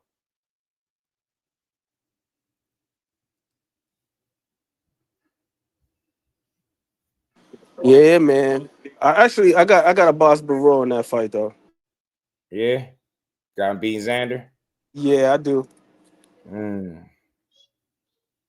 I ain't surprised though. I mean, I thought Xander had a interesting fight with the Jorge Perez guy. I just didn't like the way he responded when he got hit. You know what I'm saying? He looked like a guy that was running out of answers, and it just didn't look good. I was like, yeah, this don't look too good, G. I'm like, how this look? Man, you looking a little, man, looking like your ass could be kicked. You know what I'm saying? But, Xander, because I feel like, yeah, man, this is the guy they want to win. Like, he going to have to really pull off an upset again. And what's the likelihood? If he can pull off another upset on Xander, I feel like Xander going to have the consistency with the movement and shit that Ellis didn't have. For some reason, he seemed like he wasn't in the best of shape either. Didn't seem like that. You know what I'm saying? So dudes got to fight smart fights too, man. These dudes be burning themselves out or fighting with that bravado, as bro mentioned a minute ago in the chat. Like, and then next thing you know, now your gas tank on E. And this dude was coming on strong. Like, I hate to see fighters do that. Like, you play into the crowd and you fight back hard, but you're not being calculated with you or measured with your approach or how you know what I mean, depleting your own gas tank. And then when you got a guy that's actually landing shots, pushing you around, being physical in spots, now you in a whole damn fight that you didn't anticipate being in. Now you finding yourself fighting harder. You having to push this dude off. You slipping and dodging and sliding from shots. And you know what I'm saying? Now you in the 7th round looking like you had enough. You know what I'm saying? And this man done put you in the trick bag in the blender and got you. You know what I mean? Now he done made it rough for you. Say that Xander way more skilled? You think so? I think the way Xander gets his work done, he's a pretty intelligent young fighter. You know what I'm saying? But I wouldn't say he was way more skilled. He's possibly more polished for sure right now. But Ellis could scrap, man. I just didn't expect that, man. Ellis could scrap. I didn't expect him to lose that fight right there. But when you used to having your way, and you got to learn in real time. Like, you get what I'm saying? He had to learn that day that he could lose. You know what I'm saying? And he was learning it. He was figuring it out. He kept fighting back, but did look like but did get to a point where it was like this fight looked like it's getting really difficult for him. Man, I ain't going to lie. And I got to give Shawa the credit for this one. Mm-hmm. I was pretty undecided initially about that fight. Right. Shaw was telling me, like, nah, I'm telling you, man. Abass Baraou is gonna take that one. Mm-hmm. And I ain't gonna, was good. Bruh, the approach, that was the thing that really separated the two for me. It's the approach. We always talk about guys cutting the ring off and not being able to cut the ring off, but I love that Abass Baraou is very, very intentional about his positioning. Yeah. You know, I always liken it to basketball. If you know a guy is super strong with his right hand, what do? You force him to go left. You shade him that way. You don't guard him from a neutral position. You got to shade him in the direction that you want him to go in. And Abass Baraou, he was doing that shit the whole fight to Ellis. That's how he was able to control him and dictate the pace of the fight, where the fight was taking place, when the actual fighting was taking place. Because he had him going the same direction the whole fight. Had him going to his left. I was like, damn. And he was super duper intentional about it. Like, the moment it seemed like Ellis could escape weak side and move to his right, he would do a slight little pivot, then step over and just beat him to the spot. I was like, yo, this dude right here. And I think it's those qualities that I feel gives him a chance against the top guys at 154. Like, that's a different type of schooling and intelligence that you don't even see from guys who are more talented than he is. Like, that level of intentionality. Some of these guys are very reactive. They're very responsive, but they don't do their work early, so to speak. And that's Abass Baraou. Like, he's one of them dudes. Like, he's doing his work early. I don't got to cut the ring off on you because I'm already beating you to the spot, and I got you going in the direction that I want you to go. Right. Boss worked his ass. Yeah, he outworked the hell out of him. And I think his conditioning, like I asked Mo City, but his conditioning didn't look the best. And I feel like Xander going to be more prepared than that guy was, too. Bit off a little more than he could chew. I think this one, especially with Xander, man, I feel like they feeling real confident about his chances. But I could see why anybody would pick Baraou, but something tells me I think he's gonna have to what it take to beat him. Now, my question, like I always ask with these young fighters coming up, is how will you look if you beat them? Right? Is it a gift? Is it a certified win? Did you create separation in that fight and show that you was just a better guy, right? Or did it turn into something else, right? Like, did you have to get help with people, right? Did you have to get a bailout or something like that? You know what I'm saying? A favorable matchup. That's what I want to see. Like, if you got that. And, Mo said it, my God, what's good, man? I was hearing you, you know what I'm saying? Yeah. I was hearing you. Mm-hmm. No, but you got great observations, bro. Mm-hmm. When you're not with a Ronnie Shields, you know, anything not equivalent is a bad move. You know what I'm saying? Right. You know, so that means things are going to be different. You know what I'm saying? Whether that be the physical conditioning of a person, the preparation, the road to doing such, and then you're doing it apparently like on a different kind of budget if you're not working with Ronnie. And I don't think anybody in this chat could tell me who was his head coach. What was the name of the guy that was his head coach? Right. In that fight. I know one. I just so happened to, but you know, I don't think people even took that. I haven't even heard anything about criticism of that coach, and because people didn't know, they just knew that's not Ronnie. Yeah, you know what I'm saying. But you know, yeah, you absolutely right. So Xander, on the other hand, is a person that's coming equipped and backed with, you know, a different type of arsenal of preparedness. Right. You know, I don't think he has any discrepancy with who gonna be his trainer, his coach. I don't think he's changing gyms, because I saw Ennis change gyms and different preparation tactics and sparring. I saw his dramatically change. You know what I'm saying? And in the places that he went to, he lateraled over. It's a good place. I mean, he went from Ronnie to train at Maine, but now there's no coach directing or driving the vehicle. The vehicle is just going. You know what I'm saying? And there's a method to most good coaches or great coaches' madness to where they put their fighter through particular things, and he ain't had that at all. He ain't had that at all. He was in there winging it.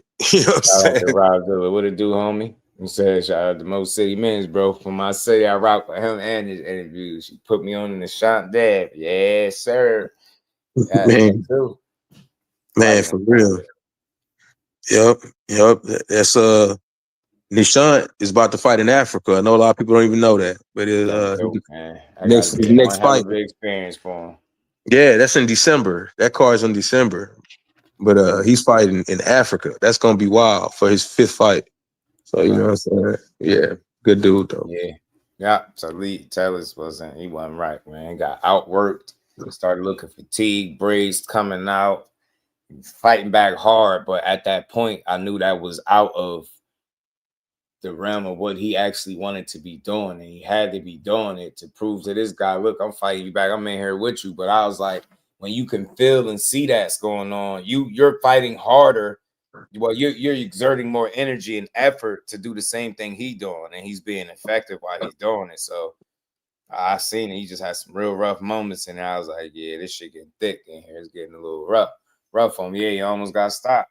Yeah, he should have got stopped. That shit was fatigue. Like, he just looked gassed. Mouth started being over, shit bleeding. I think his mouth, nose was bleeding and shit. I'm like, yeah, Baraou done slipped through the back door and then worked him over.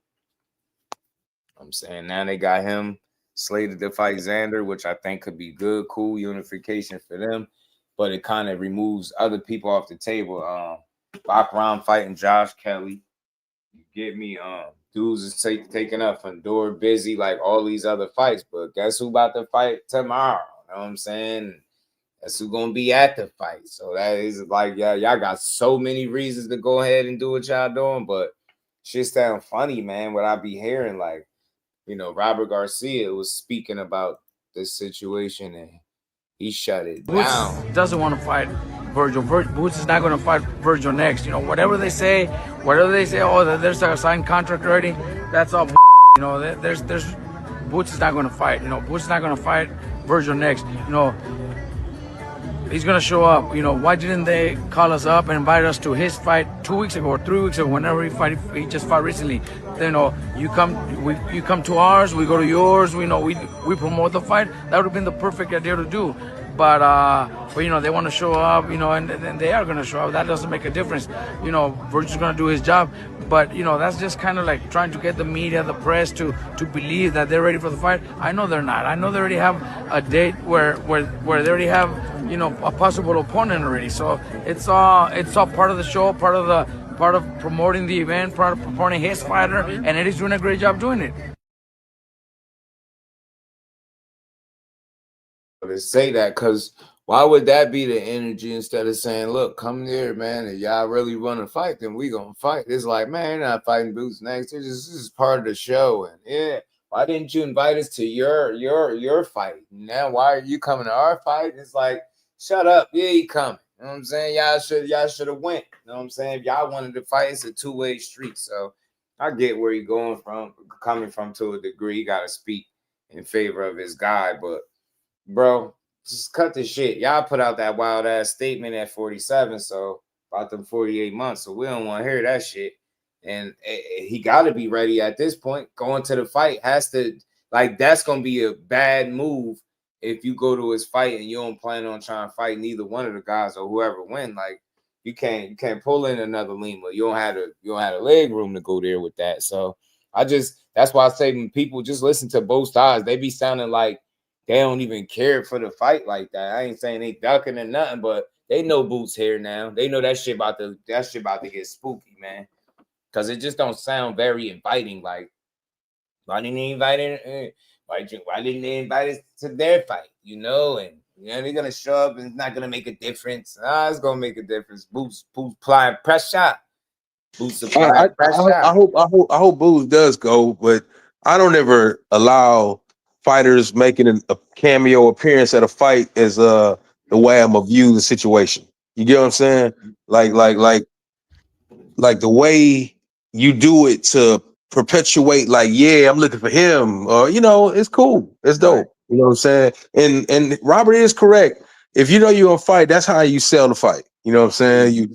You build that little moment, you know what I'm saying, and, you know, and then y'all had that encounter, and you know, just the traditional way of building the fight. You go to mine, I go to yours, and then somewhere in the middle of all that, we face off or whatever. Mm-hmm. That would be ideal. But I don't believe either side, to be honest with you. They both hiding something and they talk, you know what I'm saying, in the way they say something. It's not Boots' side or anything like that. It's just the way the promoters promote. Like they all leaving something out. You know what I'm saying? You know, like the way they talk about it, like they purposely leave out something that's key, you know what I'm saying, to it. And then the other side say something conflicting about it and then leave something out. I mean, it's just sometimes that shit gets sloppy. But in real time, they right though. It's sales fights. I'm just like, but at this point, man, they both put themselves in the corners where they gotta fight each other. And I think the truth going, you know, come out sooner or later as far as who really want to fight. I don't think it's so much of the fighters, but something gotta give at this point. Something really gotta give at this point. Yeah, I don't know what is going on, but I do not like it. Yeah, something gotta give. All that promoting and we're going to his fight. What Oscar say?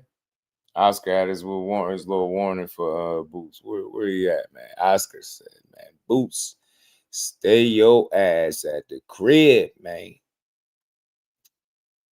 What it said. Where is it at, man? Oscar, a funny dude, bro. Oscar said, Boots better stay home. You don't want this. You don't want that shit. You don't want Verge popping up on you like that. I hear that Boots is coming to the fight with Eddie Hearn and this and that. My worry is that if they're going to see Vergil in person, they're not going to want to fight him. So, you know, maybe you should just stay home and watch it from home, because Vergil Ortiz in person is a dangerous man. Yeah, it sound good. Sound good, shit. So is Boots. I seen him in person live, man. He belt 2 ass, but I think that's the start of it, because, you know, I get it. trying to have the people talking and stuff like that. But we already talking, and you showing up to the fight kind of tells us that you got to be moving in that direction. Like you don't have no other room. And Boots did a recent interview too where he talked about it. He said they asked him, he was like, man, Vergil. He was like, you want Vergil next, but then he was like, or the winner, either or somebody with a belt. They keep repeating the same thing. So somebody with a belt, and we know it ain't Abass. I remember that was being talked about being Boots' next opponent. It's funny how boxing works. And then it's Zayas getting the Baraou fight, the unification. So Boots, you don't have a lot of options, bro. You don't got a lot, and neither do Vergil. But it's gonna be interesting. That'd be crazy if Vergil back to his last 4 fights or so be really good. Old Snatcher coming. Yeah, Oscar know what's up. Oscar know Boots the real deal. And they both know that they got enough to upset each other. But I think Boots just got more. You know what I'm saying? We will see though. Hopefully. Because at this point, I don't see how they don't make the fight. You know? I don't see how you get out of not making that fight. Yeah, it's no way around it. Too much promoting and at 54, but it's so much talent there that it almost would be no excuse for having a less than solid or a good opponent, should I say, a damn good opponent. It's a big name fight that's in his favor. Wonder what Vergil going to do, man. But Robert Garcia might be on to something when he said it ain't going to be next. The way he said it, he make it sound like, oh, it's Boots. They don't really want to fight us, but shit, I hear from his dad. It sound like y'all want to go somewhere else too. Sound like y'all got plans, and I don't know. Criminal, if something doesn't shake out, nobody want to. Yeah, facts is criminal if it don't shake out. Somebody don't want to give up leverage. I said this before. I know different situations, circumstances, right? But the amount of money that B. Norman is making in this fight, and it's just a title fight, right? I get it, but it's like, damn. What he was asking for in that unification with Boots don't look like he was tripping at all. That's why I did the live. I said that it exposed Eddie Hearn a little bit and what he's willing to do for Boots. Like, we hear the promotion shit, but like when it push come to shove and it's another move that need to be made to get the guys in the ring, right? Are you going to be able to make that move? Are you going to be confident enough in making that move? Do you think that that Eddie just sells a good game but has no intentions of investing in Boots that way? Do you think that? It be feeling like that, bro. It be feeling like he just he gonna talk the game, but when it's all said and done, it's like I was just asking them push come to shove choices, are you gonna make them to solidify and put your guy in that position to be what you selling them as? And that's what I'm still undecided. Is like I'm iffy on it. Like, part of me feel like you gonna do it, and then part of me feel like it's a chance that you can not do it and go the other way with it. So it's like, I just hope that's not the case, because it's gonna look bad. 54 full of talent, and you gonna have him up there not working, not making sure he getting there with the best guys or a real threat. It's gonna be rough. Do you think his last fight could have been something better than Lima though? Potentially, yeah. But I think they all wanted to make sure too. You know what I'm saying? Let's go on up here, make sure everything. Now, I like it. I'm glad it's out the way, because where you go now, it has to be forward. Now you want to put pressure on yourself, because that's what that do going to the fight. You better have plans on fighting them. Don't just hype it up and have people talking, because again, he gonna get a lot of slander and criticism coming his way. Yep. He not even gonna be able to go to the fight and get no popcorn, bro. Like, I'm telling you, every move he make gonna be like, see, he got a soda because he's scared. You know, the fight ain't gonna happen. He better not leave early too. It's like, early, they gonna be like, man, he got nachos, bro. He weight drained. You be like, what? You know what I'm saying? People run with all kind of stories, but I hope he go to the fight. I do. It's good for boxing if you go to the fight. Right. Right. So yeah, man. I just hope whoever wins, just allow them in the ring. Let that be a face off. Just like, don't cheat them out of the moment. Other than that, ain't no sense in fucking going if you ain't getting in the ring with the winner. For real. You're right. Waste of time. I agree. It's too bold of a move not to have any intentions behind it. Right.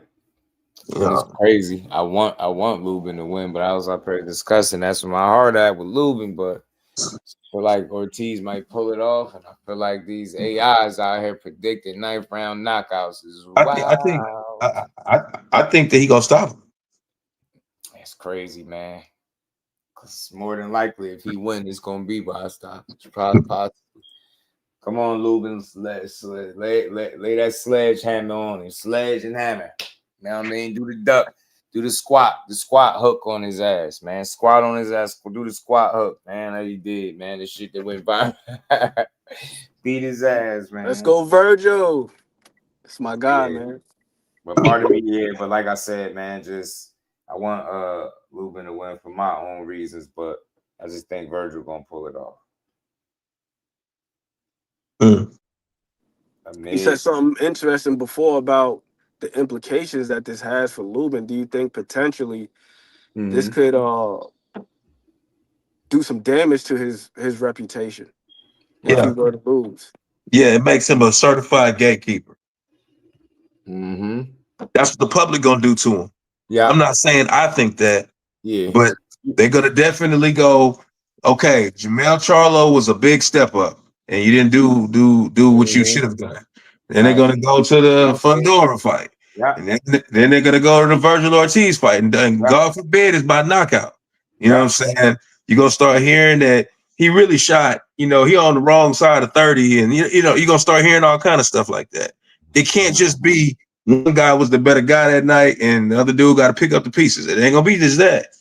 Right.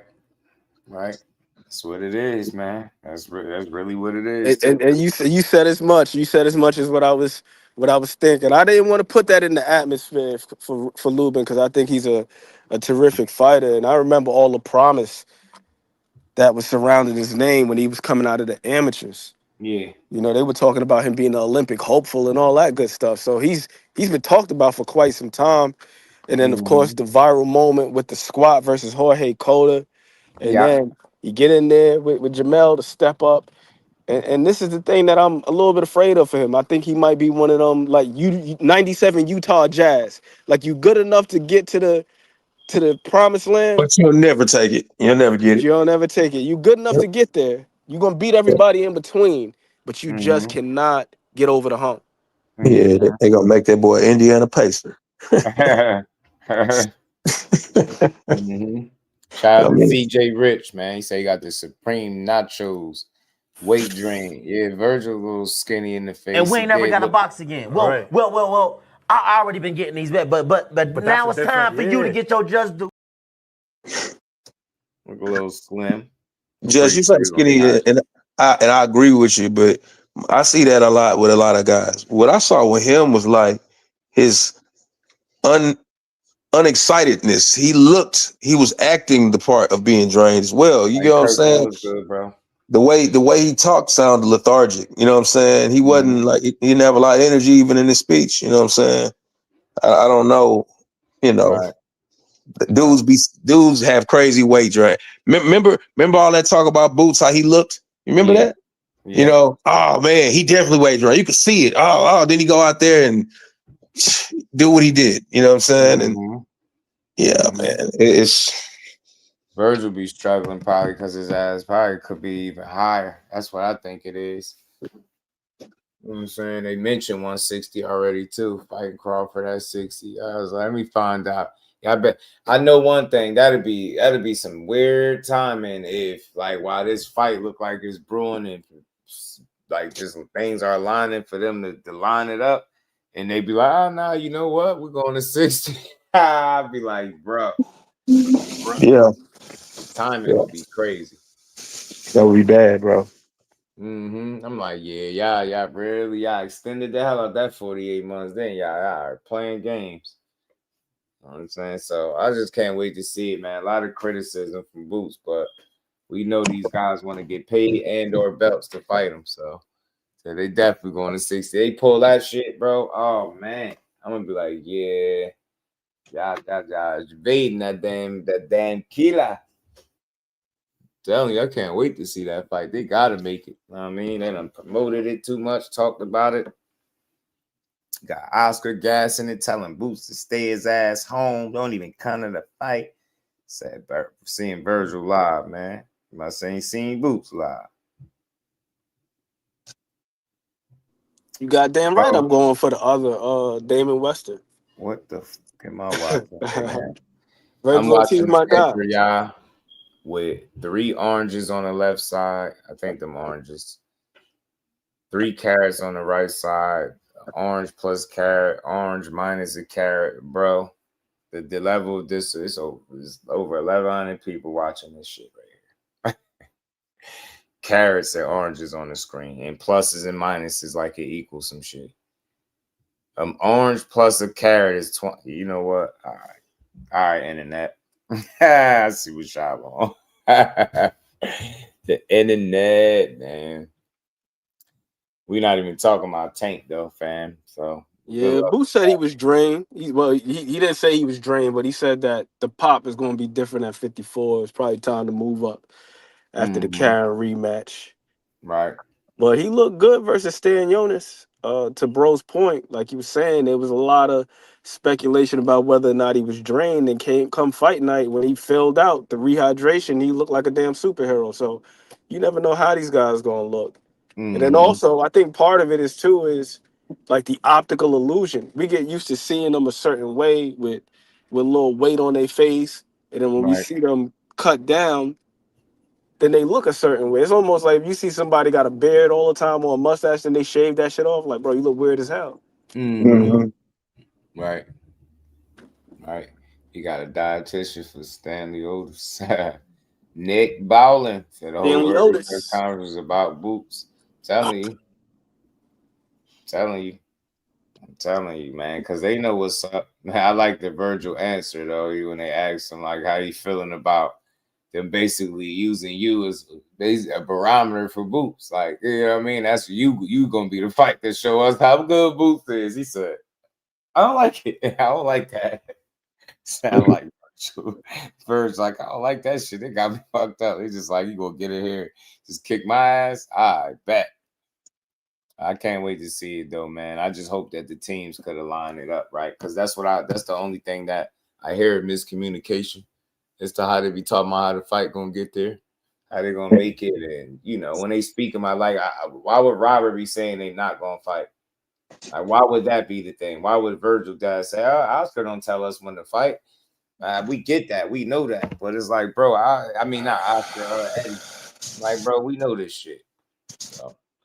But that's somebody kind of being slightly embellishing the truth, and then somebody going a long way to go against it.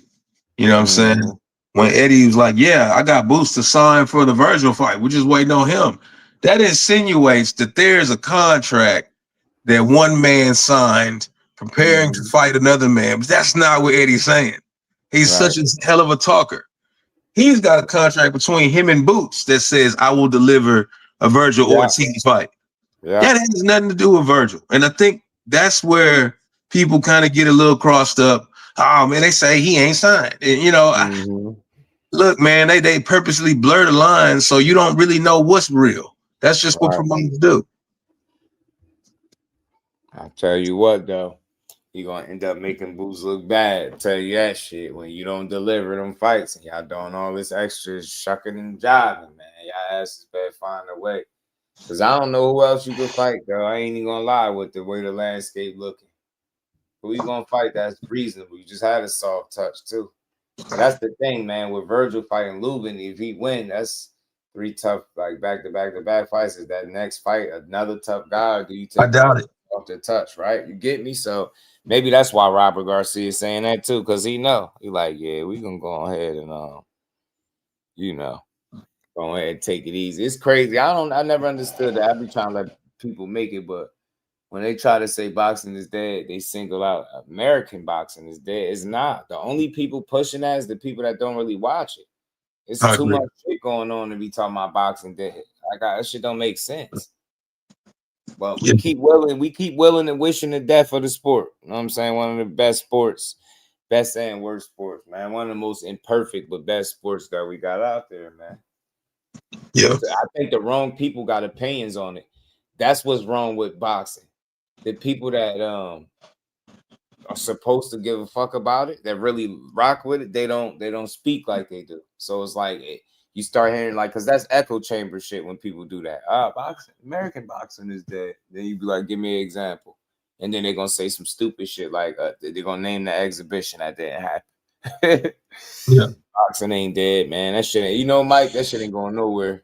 Said Thurman. What about Thurman, Remo? Thurman.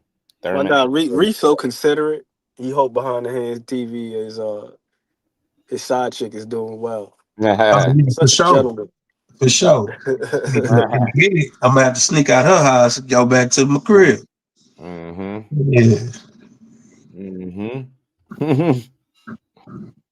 That's funny, man. So I got a quote while I got y'all here, man. I got a little short, very short clip from the Dream Haney. He said something that had me like scratching my head a little bit. That's why I say you gotta start giving them media trained answers. Them shit starting to be like see-through. Listen to this clip. Tell me what y'all think about this. Yeah, no, I think anybody can be a champion. You think anybody could be a champion? I think that. So you've been training your whole life. I think Jake Paul could be a champion. I don't know about that one. I think Jake Paul could be a champion. All right, now you pushing it, Jack. If you moved right, you can be a champion. If you moved right, you can be champion. If you moved right, you can be champion. Yo, B Norman wasn't trying to hear that, bro. He was like, bro, anybody could be a champion. I was like, damn, you just undermined your own run at the titles. Damn, I was gonna say that. You know, damn champion. I mean, I understand what Devin is saying, but the reason why it's just UFC got asinine is because he's been moved properly. He's been moved properly. And then here's the other thing too. He tried to use top-ranked matchmaking as a strike against Brian Norman Jr.'s career, but it's like, bro, you wouldn't have been undisputed without top rank. Right. He benefited from the same matchmaking, bro. That's a fact. You don't become undisputed without top rank. So, I mean, I get the talking point, but it's like, bro, you gotta understand. I just don't think he's quick-witted. I think that's why he gives those them stock replies. What Dub say, the 07 Mayweather, just like everything is levels. I'm levels above you. I'm levels above you. You too small. You C class. I'm levels above you. You ain't on my level. I'm about to show this guy I'm on a different level. Who has he fought? I don't know any of these guys. Levels. I'm levels above you. I think that's why he does that, because the dude is just not. He's just not quick with it, and he don't gotta be. I mean, he's a boxer. He's not a damn orator. I mean, he's a boxer. I just wish he'd get some different answers. God damn, I'm just levels above him. I'm gonna handicap. I got another video from him where he just did a little short 9-minute interview with talking about it. He said, "All this, I'm a handicap on his best attributes." You better, bro. If you don't, your ass is cooked.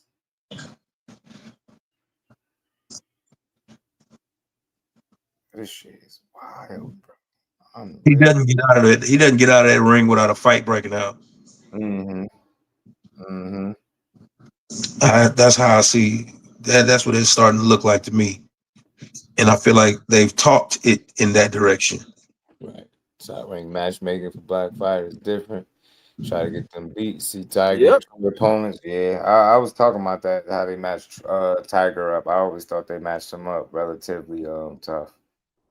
Dan tried to use that point against Brian Norman also when he was like, "Oh, well, yeah, you see, you ass." But it's like, bro, you see what Santillan just did to Alexis Rocha before Brian Norman fought him? He wasn't supposed to win that fight, and we noticed that he got read up on his contract. It was like after the whole Sasaki thing, so it was like they were trying to really, really test this young man, see what he got for real. Then it's like, oh, all right, now we'll sign you, now we'll get behind you, but they weren't really behind him like that. Right. Shit, he getting thrown to one tonight, 2 cents. So I'm saying, like, this Nicholas Flies fight is not an easy fight for Tiger Johnson at all, bro. Dangerous fight. Hella dangerous, bro. This shit is not an easy fight at all. I'd be very impressed with Tiger if he would have won. Personally, I got Flies by decision, but if Tiger Johnson pulls it off, I will be very impressed. Because Flies is no cakewalk. Yeah, he got stopped by Boca Chica early in his career, but that man been on a roll for a little minute. He been on a little roll since his last loss. This man is getting it the honest way, out the mud, like fighting whoever over there on Pro Box. You know they matched them up tough over there too. Them They dudes he been fighting, typically, Alan Sanchez and them dudes ain't no slouches. but those places like that, they match hard, and that's what makes it work. I appreciate Pro Box right now, bro. I do, bro. Giving us solid cards, man. Year in, year out on YouTube. Can't beat that. Right. So remember Duke Reagan? Yeah, man. Tyron threw kitchen sink at him. Yeah, man. I wonder why they did. Damn, they did Duke Reagan filthy. It was like sink or swim right now. Telling you, sink or swim right now. Crazy, man. If he wins, just do for sure. Oh yeah, get that man his just due. If he gets that dub, Tiger Johnson will get all the praise from me. Tiger Johnson, I ain't saying you can't do it, but I recognize the danger that he's facing with Nicholas Flies. Like I said, Flies can box his ass off and he can fight his ass off. The dude could switch hit. He could do a little bit of everything. Nicholas Flies. Like this is not a layup at all. And Duke Reagan, that's another one too, bro. Like. Yeah, I don't know what happened to Duke, man. I mean, I know he took some losses, but his power to me, and I ain't one of them people, but yeah. Who was Tiger trainer, Dub? Because we know it ain't Prentice no more now. Since the chat told me, I looked it up. They still said Prentice, but I knew that information was a little iffy. So video, I seen Coach Rell in the background. I don't know if he's gonna be training him. Okay, Dante Benjamin. Thank you, Eldor. I seen Coach Rell in the background somewhere. But yo, this is not an easy fight, man. This shit is not a layup. Top Rank definitely don't be moving their fighters, their black fighters the same way they do the Mexican ones. No disrespect to Emiliano Vargas or whoever else. Why did I think Duke Reagan lost already? I thought he lost. No, I didn't know his man he got 1 KO. It's crazy. Man, don't be knocking shit out. Yeah, they been matching him up tough. Yeah, shit crazy. All them dudes, man, them young black dudes, they be fighting these guys. They don't be having no upside down records at the beginning. Like you look at Keyshawn, look at Keyshawn's resume. Like everybody he fought, winning records, way more experience than him as a pro. Yeah. Same thing when they had both trainer for the Hitchens fight. Okay. Rel do pass for a lot of catch. Yeah, shout out to Coach Rel. He be working. Who else has Coach Matthews coach, Aldo? Because I ain't gonna lie to you, I like Tiger, but I don't know if that's too encouraging. The fact that he trained Cambosis for that Hitchens fight, seeing the way that fight played out. But then again, you know, Cambosis is a little long in the tooth. He's been around for a little minute. So maybe that has something to do with it. So I just want to know like the quality of this man's work. Not saying he's good or bad. I'm just not very. I'm not abreast with him. Remo. Yeah, man. I think I just thought about what you said. You mentioned something about Thurman being a good name. Thurman is a good name for any up and coming young fighter if you can get in the ring with him. So yeah, it'd be a great name for Boots if they do it. Yeah, he got shelled. He had bad timing, Keyshawn, with that move. But I'm pretty sure, you live and you learn. That's all. That's one of them situations where you live and you learn. He coached Bumgarner for Pursuit. Yeah, Haney in camp too. Based out of the Top Rank gym in Vegas. Cool. Does Keith still want that 10 million? I just want to know why he split with Prentice though. His ass should have stayed put, man. Ain't like that's getting snapped on shit. Tiger was looking like, man, it's the last one. Tiger probably in his mind like, yeah, coach, it's the last one. We can't do this no more. Spazzing though, but he was saying the right shit. Great coaching, man. Great coaching, man. But yeah, man, we got a few more minutes before this card come on, and we're gonna enjoy it, man. It's gonna be a good one. Remember, should miss Boots. Boots too fresh, yeah. Keith said 20 million, inflation. Jessica camera for Chantel Cameroon. Okay. All right, man. I just hope these guys with these trainer changes made the right moves, man. That's all I hope. Hope it made the right goddamn move, man. Okay. Jessica Camara could fight. I like her. Yeah, the newest female that I seen fight once that I was hooked, the Ellie Scottney chick. I need to see her fight again. Ellie get busy. She's fun to watch, bro. I was like, man, I'm mad I only seen her the one time. Like, she got in there and was fighting. I'm like, I love when somebody make me a fan right soon as I watch them. Like, they just show you, like, yeah. I'm like, who the hell is she? I'm like, yeah, I like her. She got hands. Man, we got quite a few ladies turning it up right now. Ellie Scottney, Tam Thibault, man, that damn knockout she had in her last fight, that joint was sensational. That was one of like the cleanest crosses I could remember. Like male or female, or man or woman, however you want to say it. That damn cross she landed on homegirl, that shit was so clean. Shout out to Tam Thibault. And I like Mizuki too. Hirota, you ever watch Mizuki? Nope. From Japan? You said Mizuki? Yeah, Mizuki Hirota. Like, she could fight, bro. She got nice technical skills, very sound. Right. Very clean. Right. Similar to Inoue, but she ain't got the power like that. But just like as far as just clean technique, bro, her technique is very, very clean. Mizuki's technique is very, very clean. Pro Box tonight, 2 cents. I mean, it's on in 6:30, about 6 minutes. And we're gonna make sure we watch it. I'm gonna go catch it myself. Shout out to everybody. It's been a hell of a week. Long ass week too. Tam is the future opponent for Clarissa. Got some other videos, but we're gonna say that for a different live, man. Rada fights on 11/22. That's the future opponent for Gabby Fundora. I like her too. That should be a damn good fight. That should be a damn good fight. Yeah, Gabby Mizuki and Gabby. Oh, Gabby, my a Lord. real one. Yes, she is. Gabby's fantastic. We got, like I said, man, we got a lot of good ladies right now. Man, we got a good crop of women. My personal favorite prospect though is Elizabeth Shoba. I'm gonna keep singing her praises. Out of Nigeria, she signed with MVP recently. She can fight her ass off. She could switch hit, all that. She got like length. She got hand speed. Right. She get busy, man. Elizabeth Shoba.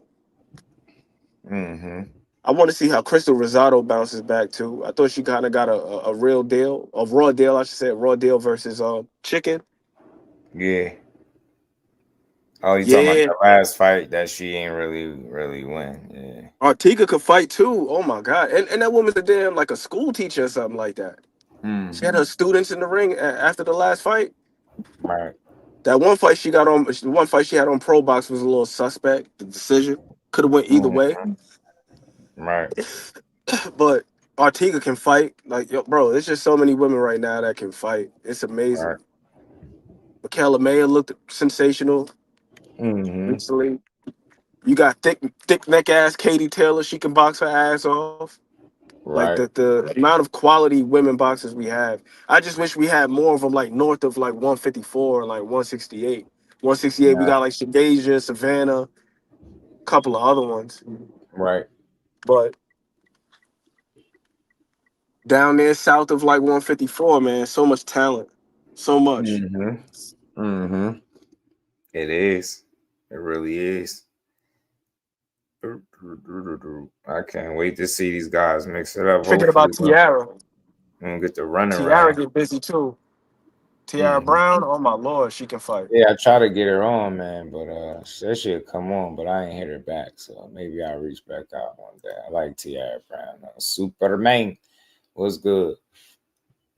I'm still trying to figure out why people be blowing my DM up and I don't be seeing them, bro. That's frustrating. Shout out to Mike Kirk. Appreciate you, bro. Lubin and Flies gonna get my homeboy to a place. A little bet on Lubin. High for me. Odds too good. Yeah, man. I ain't mad at it, yo. There is some good odds for Lubin. AI out here wild and predicted my guy to get stopped in the ninth. They disrespectful, man. But shout out to Mike Kirk. Appreciate the love, man.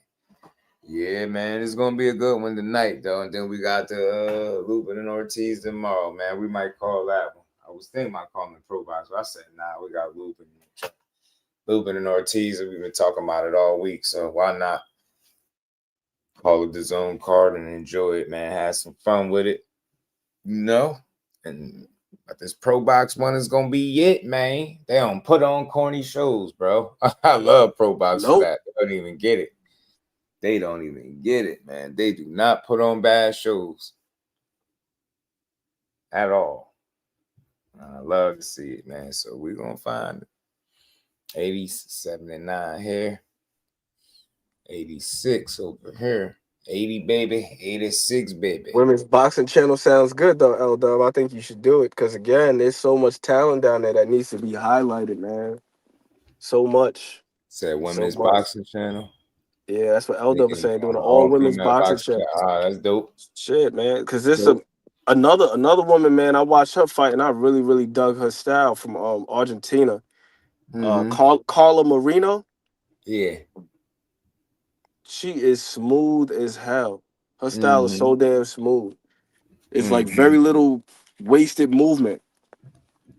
Reminds me of Niccoloni Loci. Like the way she fights, like she be right there in the pockets, like little half steps back, little half step to the side, little half step over. Right. She don't move more than what she has to. Like she's always in range. It seems like I'm like, right. I know that's right, Mike. I feel you, man. I feel you. Sip one, sip some, take a shot for me, man. Yeah, we're gonna enjoy it, man. Shout out to everybody. We had a long ass week, like I said, man. Shit, man. We close to 26 hours, maybe. Close to 30 hours of streaming for the week. Remember this name, Sarah Sherich. She's a German fighter at 175. She's fighting Lonnie Daniels on 12-6 potential opponent of Clarissa for sure. Smoke that smoke, drank that drink. You know, shout out to y'all, man. Appreciate y'all rocking out. The real ones, man. The real ones, the real MVPs. Shout out to the fam. I appreciate y'all. Another dope build. You know, we leaving early today because it's boxing on. I want y'all to enjoy this Friday and it's boxing as well. But make sure y'all hit that like button, sub to the channel, and all that good stuff, man. Yeah, man, a girl channel, female channel would be dope, man. It's just the ladies don't get enough response, enough support. It's like I done looked at some of my streams where I made women the focal point. It's like those be the least supported ones. People do not be wanting to support them ladies like that.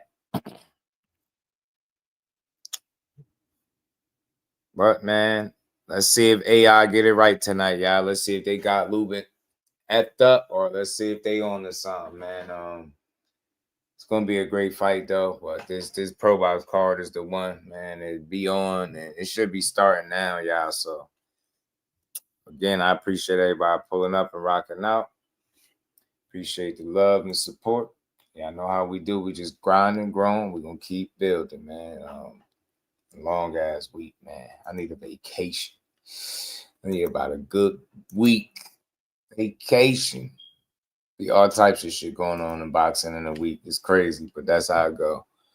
But again, man, shout out to everybody in the building. Hit the like button on the way out. Much love. Subscribe, share the live, hype the live, man. You'll probably see me in the Pro Box chat, you know, giving boxing is just do over there, because that's what I do. So with that, man, I appreciate everybody that rocked out with me. Enjoy the rest of this Friday, and I'll see y'all in Pro Box, man. Enjoy the fight, y'all. Representing Brick City, Shakur!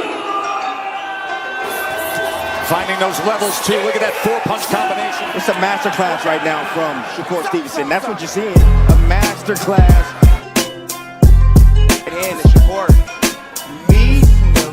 straight left hand. Oh, and there's a knockdown scored with the left hand.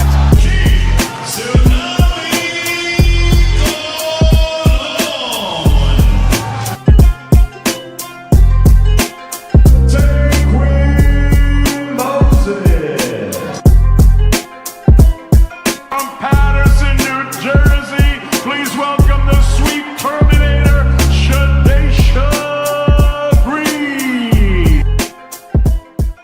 Make sure y'all subscribe to Jusdueboxing, the best boxing talk. It's probably the most unbiased channel on YouTube. Right now, we're gonna give him his just due. Shout out to my brother Just